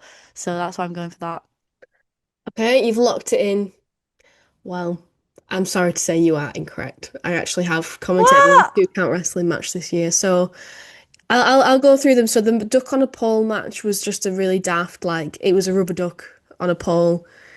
They couldn't get it to stay on. They were trying to balance it on. It wasn't working. It was completely stupid but hilarious. The 2 count match. So this was at a Future Shock show. They do like it's a very serious wrestling company, but like once every few months they do a very unserious show, and they usually do like 80s themed, 90s themed, what have you. And this one was just like a glitch one. So every match was something completely random, and this was a 2 count match. So instead of counting to three, you counted to two. So I was there on commentary being like, one! It was just so weird. But again, fun. And then the last one, yeah, is not true. Unfortunately, I've not worked a show with Mark Labette from The Chase, but I thought that might be a good one because he does actually work in British wrestling. Like I believe, is it New Generation Wrestling? He's like the general manager. Yeah, So I I didn't know thought that that. one might be quite Like I say, he needs believable. that check. Yeah, exactly. Let's get him on. Let's get him on podcast. Yeah, honestly, I feel like he'd be up for it. He probably listens to the podcast. Sorry, Mark, for burying you. In my delusional mind, everyone listens to the podcast. Yeah, I just think the opposite. I just think no one listens to it because then I can just talk shit. That's why we're the perfect pair. We just balance each other out. Okay, so the next one was also an idea from the Spinebuster team. Shout out to Andy from Spinebuster. You have probably heard like Snog, Marry, Avoid or Fuck, Marry, Kill that as a game, which in general is quite fun, but let's make it more wrestling suitable, more PG. Push, Job, or Blacklist. So we're going to give each other three wrestlers and we have to pick which one you're going to push, which one you're going to job out, which one you're going to blacklist. So you want to go I've first? got three for you. Go Yeah. on. So my three for you is Hangman Adam Page, Oh my God, no. Claudio Castagnoli, and MJF. Wow. I really dislike Yeah, you I'm for not this. playing around. Nah, I'm not fucking around. you're not fucking around. Oh my God. Um, well, if I have to blacklist one of them, I don't want to blacklist any Mm. of them. I love them all. Well, that's not the game, is it? No, Love it's them all not. isn't a category. I guess of them all, I guess MJF. You're gonna And blacklist him, yeah, because he's the one who says the most blacklistable things. For example, the but Diddy joke. who else did I give you? MJF, Claudio. Hangman. Yeah, but I feel like Claudio has less clout. But he's like your actual favorite in the whole wide world, so I guess it makes sense. Why would I blacklist him though? Like, he's never done From a business anything wrong standpoint, in his life. from a monetary standpoint. Oh, it's hard, isn't it? 'Cause it's like oh God. But no, I've locked it in. I've said it now. I've locked it in. Okay, okay, okay. Okay. So who am I going to push? Who am I going to job?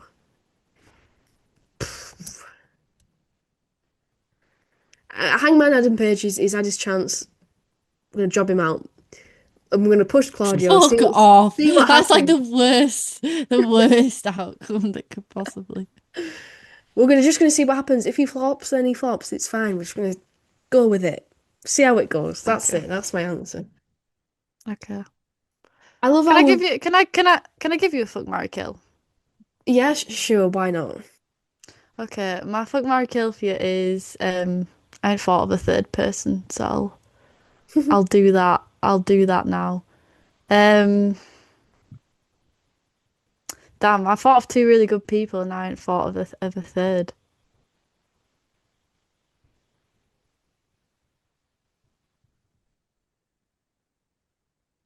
Oh no, I've got it. I've got it. Oh I've got God, it. I'm scared. Fuck Okay. marry kill. Mm. Don Callis. Yeah. Okay. Jim Cornette. And then the third one is Bryce Remsburg. Oh my God. Because I went from like three really cool people to like three people that I feel like would be hard to do this question. So And two yeah, bald people polarity. as well. Right. Treating you there, Lucy. Treating you there. Uh, right, I'm gonna kill Jim Connor. That's valid. I just cannot even imagine marrying or fucking that guy. Not even like I no. No, because he's got no redeeming qualities about him. No, he's He's not even liberal. He's a liberal. okay, well He's very maybe left not. wing. I'm not sure about the politics of the other two though. So I don't really think that can be I a feel like Don Callis has Republican vibes. he does, but I don't know for sure. Yeah. I think I'll probably marry Don Callis for his money. He What seems like money? he seems like the richest one. So Damn. I'm gonna A night yeah. of passion with Bryce Remsburg. Well, listen, it's the lesser of three evils, I guess, So because true. he's I think he's less ugly than the other two. Damn. But he's a bit too short for me. But short kings are yeah, fine. It's But okay. oh, disgusting. Thanks Do for you feel like that. you need a shower after that? Yeah. All right. Well, I've got a worse one for you. This is push. What was Okay, it? push. Push job blacklist. Wardlow.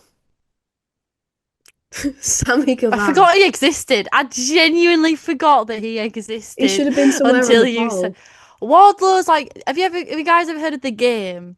If you haven't, there's this thing called The Game, and the whole point is to forget that it exists.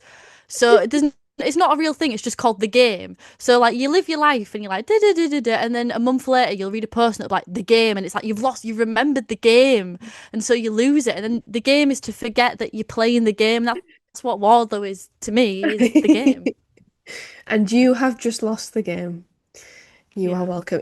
No one remembered him. He wasn't mentioned once in the Google Forms. I feel like it could have been like flop of the year or something. But anyway, okay. So Wardlow, Sammy Guevara, Max Caster. Hilarious. That is hilarious. I'd have to push Wardlow. I would, because I genuinely despise the other two. Oh, Like Wardlow's just shit, but I don't hate him. Like I don't, I just don't get the hype.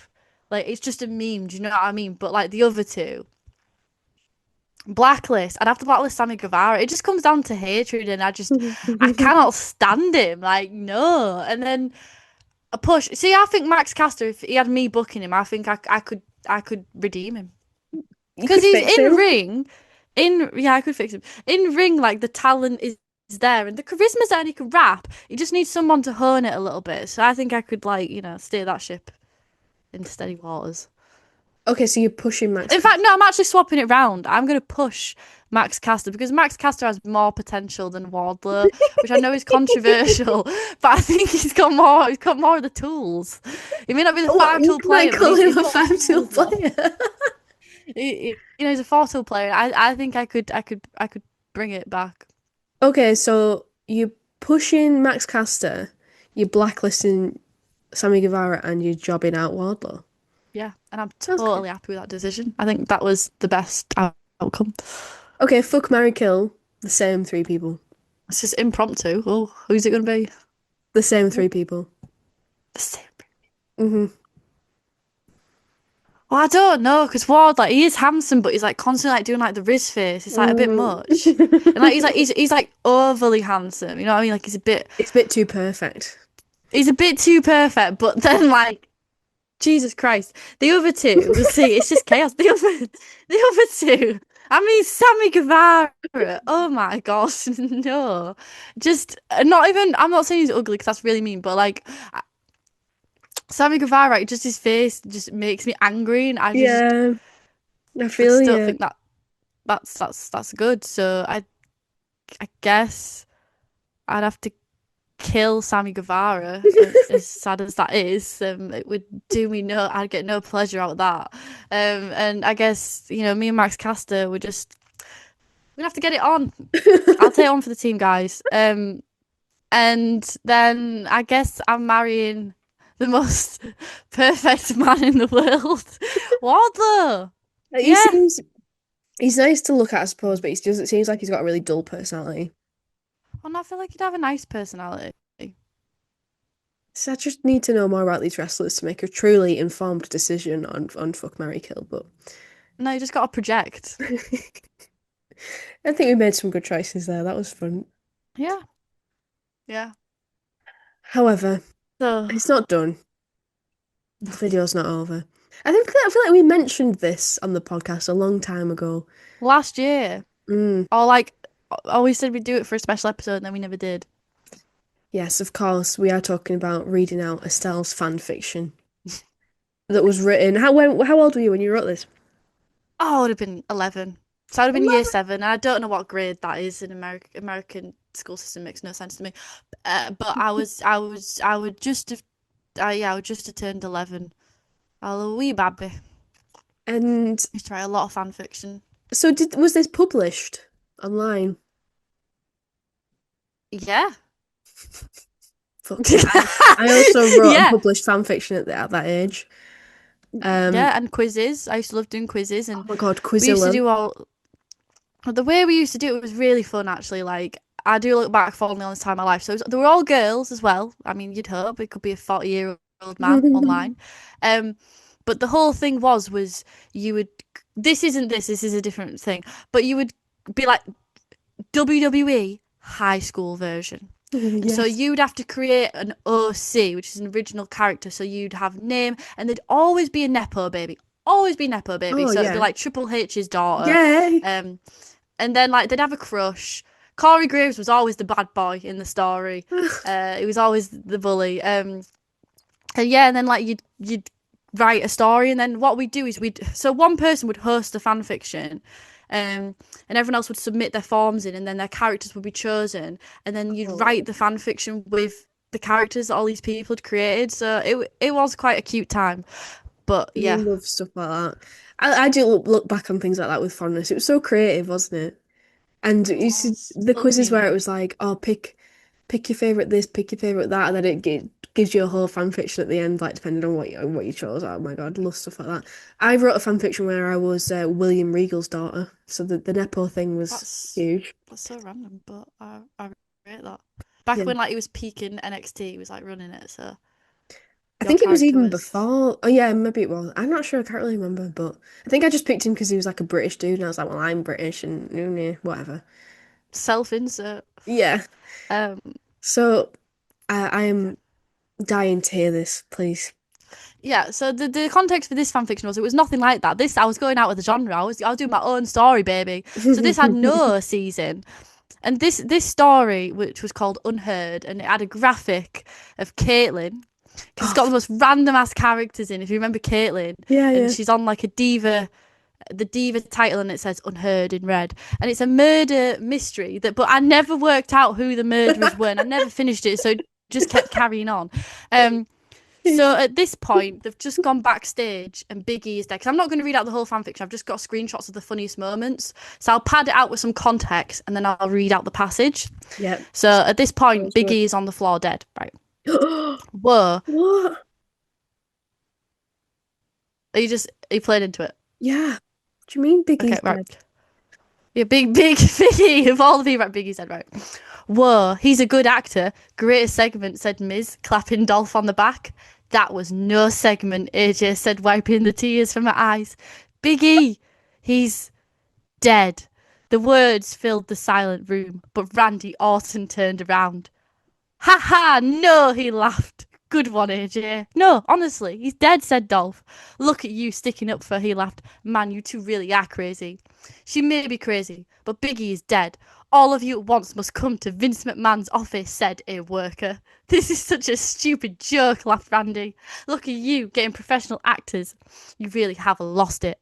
AJ didn't waste her breath arguing as they all headed to Vince's office. What? What? Who's this worker? Said a worker. Just- Just this random person. yeah, right, okay. I'm Next fucking bit. So obsessed with this. Right, yeah. so now we're in Vince's office. As you all know, one of the superstars has tragically died, said Vince as everybody crowded into the office. You're in on this too, Vince. This is pathetically, stupidly funny, said Oh, Randy. Randy won't let it go. Read the room, Randy. No, this is real. Biggie is dead, and I suggest you keep your mouth shut before I fire you.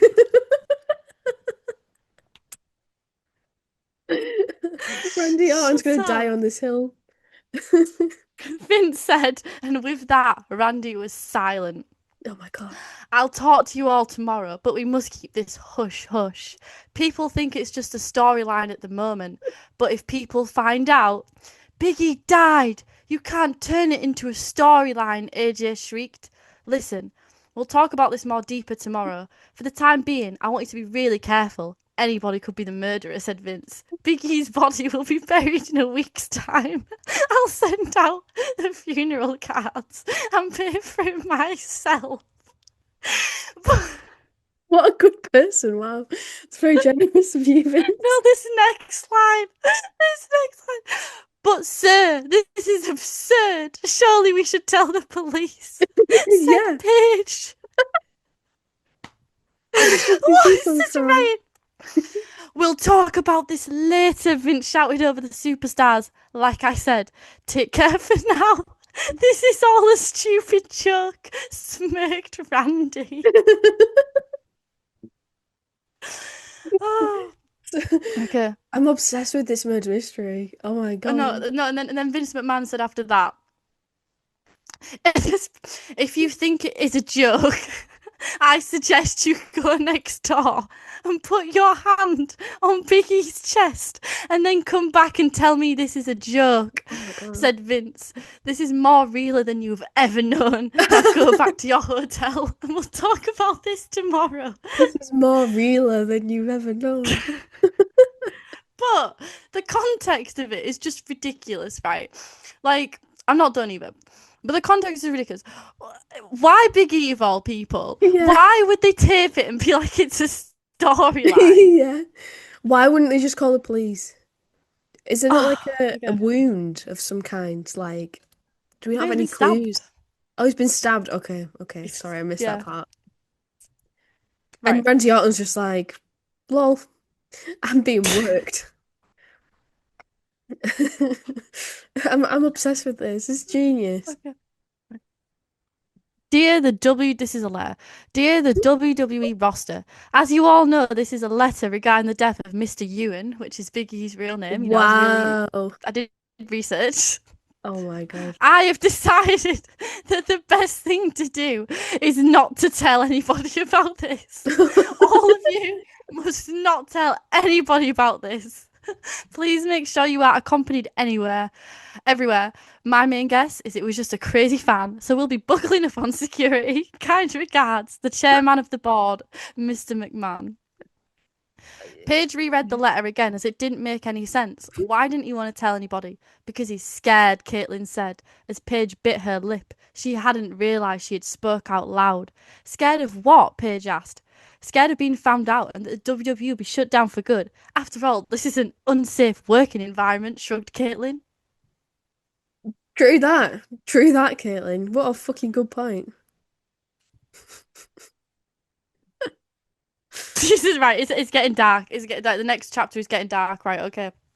So I'm they're in this like. Yeah. So I think because I've cut out a bit, they went to the hotel, and then like the hotel goes into quarantine, and people like running around, and Paige has just gone in to an apartment, and she's found a set of keys and a note. So this is the note. Oh. Dear whoever wants to read this, my name is Summer Rae. Tonight I take Summer Rae. Yes, Summer Rae. Tonight I take my life. I've been hated on and bullied by people who've got my number. Most are superstars and divas. Curtis doesn't care. I'm dead now, so they can't get me. I may as well explain a little bit more. After all, it may help a little more than expected to. The night Mr. Ewan was murdered, I made a pact with the murderer that I wouldn't tell anybody about it. No soul, not nobody. So I didn't. I kept my word. But now they're coming for me, thinking it's me, saying I'm worthless. I'm too tired to write anymore. My hand hurts. Run. This is also part of the no. Beware. Get as far away as you possibly can, for this is only the beginning. Blood and sins everywhere. Run, beware. Blood, sins. Like, all right, that's really realistic.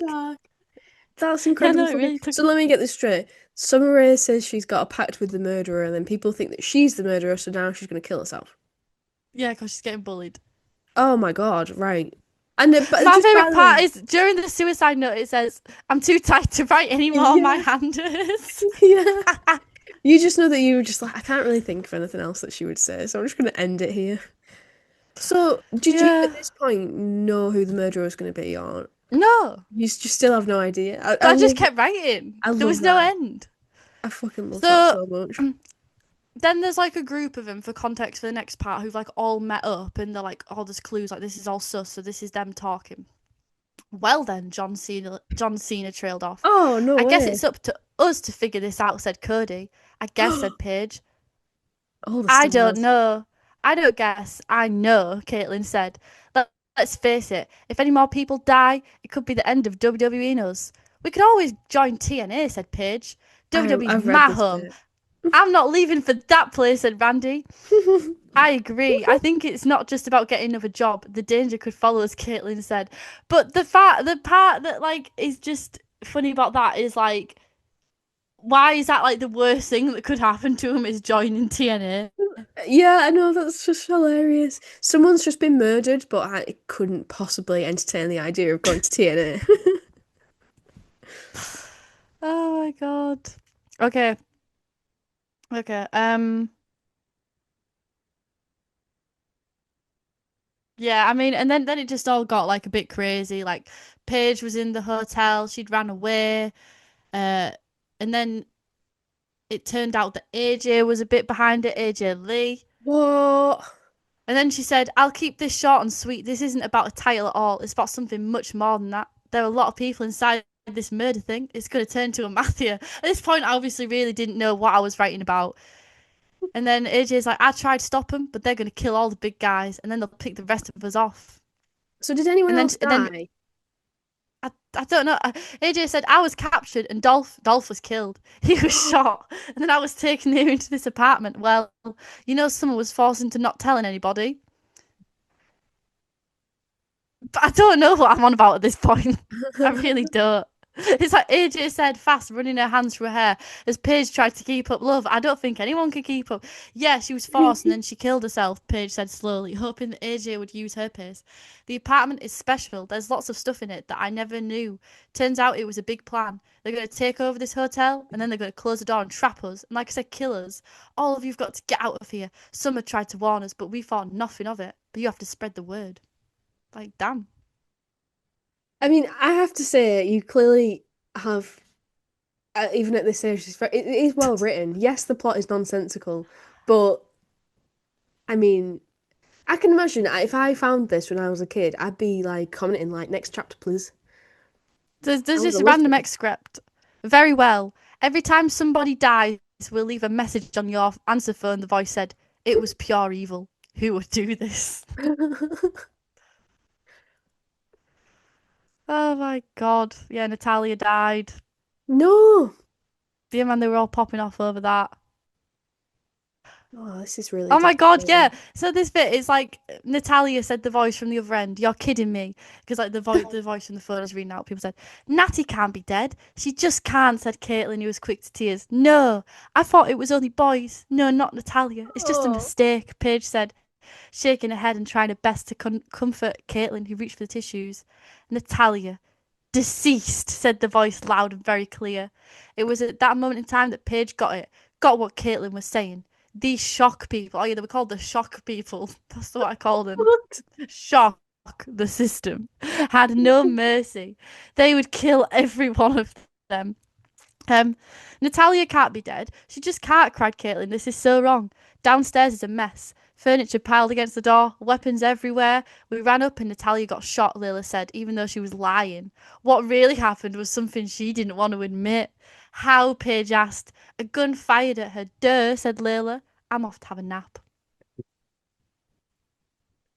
I'm off to have a nap. Yeah, but someone's just got shot. But bye, I'm sleepy. Oh my God. I'm obsessed with this All random of collection of characters as well. I never know who's going to turn up all of next. all of them had decided to give all the dead funerals, no matter what the cost. Vince, Triple H, and Stephanie were planning on reopening WWE next year in 2014. Of course, the fans had little faith. The WWE roster was getting more unpopular by the minute, and the hate mail. If only they knew what type of hell these people were going through. If Oh, only they knew. oh, Um, the drama. 3 more people had died since Natalia, No. Naomi, and tons of funk. What a loss. Rest in peace. Oh my God. Jesus Christ. Yeah, we'll leave it there. We'll That leave was it there really because beautiful. Thank you for sharing that piece of art with us, you're Estelle. welcome. You're I mean, welcome. I remember being a kid and writing dog shit fan fictions. If I can find some, maybe I should do the same thing. But what I love the most about that is just you're just meandering. You have no idea who the murderer is. It's just It just kept getting bigger plot. and bigger. And then it was like they were in a hotel and then there was a hostel situation. And I just kept bringing people in. Like, I How thought I was cooking. long was this? Like, how many chapters did Oh, you write? a lot. I can't remember fully. I'd have to open it up, but a decent amount. Yeah. Absolutely beautiful. decent. But I deleted all my other stuff because I thought I was going to get sued. Did you? I thought people would find out it was me that had done it, and then like I was going to get arrested. I want to see how long it is. That's brilliant. Oh, it's called Twin Magic. Wow, that looks amazing. It's about the Bella twins having another set of sisters who are also twins. Right, it was 35 pages long. 35 pages. I wish like the graphic would work. It's so Oh, annoying. Because it had like is oh that my on god, it had like Wattpad? pictures. No, it was on Quotev, and the chapters are so funny. A little bit more help, a twist, and a warning. I miss being a kid, like the innocence of childhood and just being creative and just being obsessed with wrestlers and oh man, those were the days. Very wholesome. That has that has made my face hurt from smiling too much. Thank you for sharing with the It got group. 23 hearts. It had 12,920 words and Wow, 226 reads. that's not bad going. Yeah, it popped I off. remember I did a Harry Potter fan What the fuck fiction are that I people remember was commenting? like 7,000 words. I think that was like the longest fan fiction I ever wrote. So yeah, Damn. like when you're an adult and doing anything is so hard, but when you're a kid, you're just typing away writing 10,000 word fan fiction like it's absolutely nothing. Yeah, those were the days. Ah, they really were. If you've enjoyed listening to that and you want to show Estelle appreciation, please like and subscribe. Oh, look, it's Pablo. Oh, highlight of the podcast 2025. What a way to end the year with this beautiful little kitty. He's just a little void with eyes. Oh, he's beautiful. Please do leave us also a 5-star rating on Spotify. It also really helps us to reach new people. And share us with your friends and leave us a comment. What was your favourite thing of this year and any sort of discussion points that we've raised? Yeah, please have your voice heard and let us know. And thank Yeah, you so thank you much for for all the love. listening. And we really, really do appreciate all the support. And here's to bigger and better things in 2026. So thank you for listening. I must bid you adieu, goodbye, and good night, bad. I wish you died in the womb!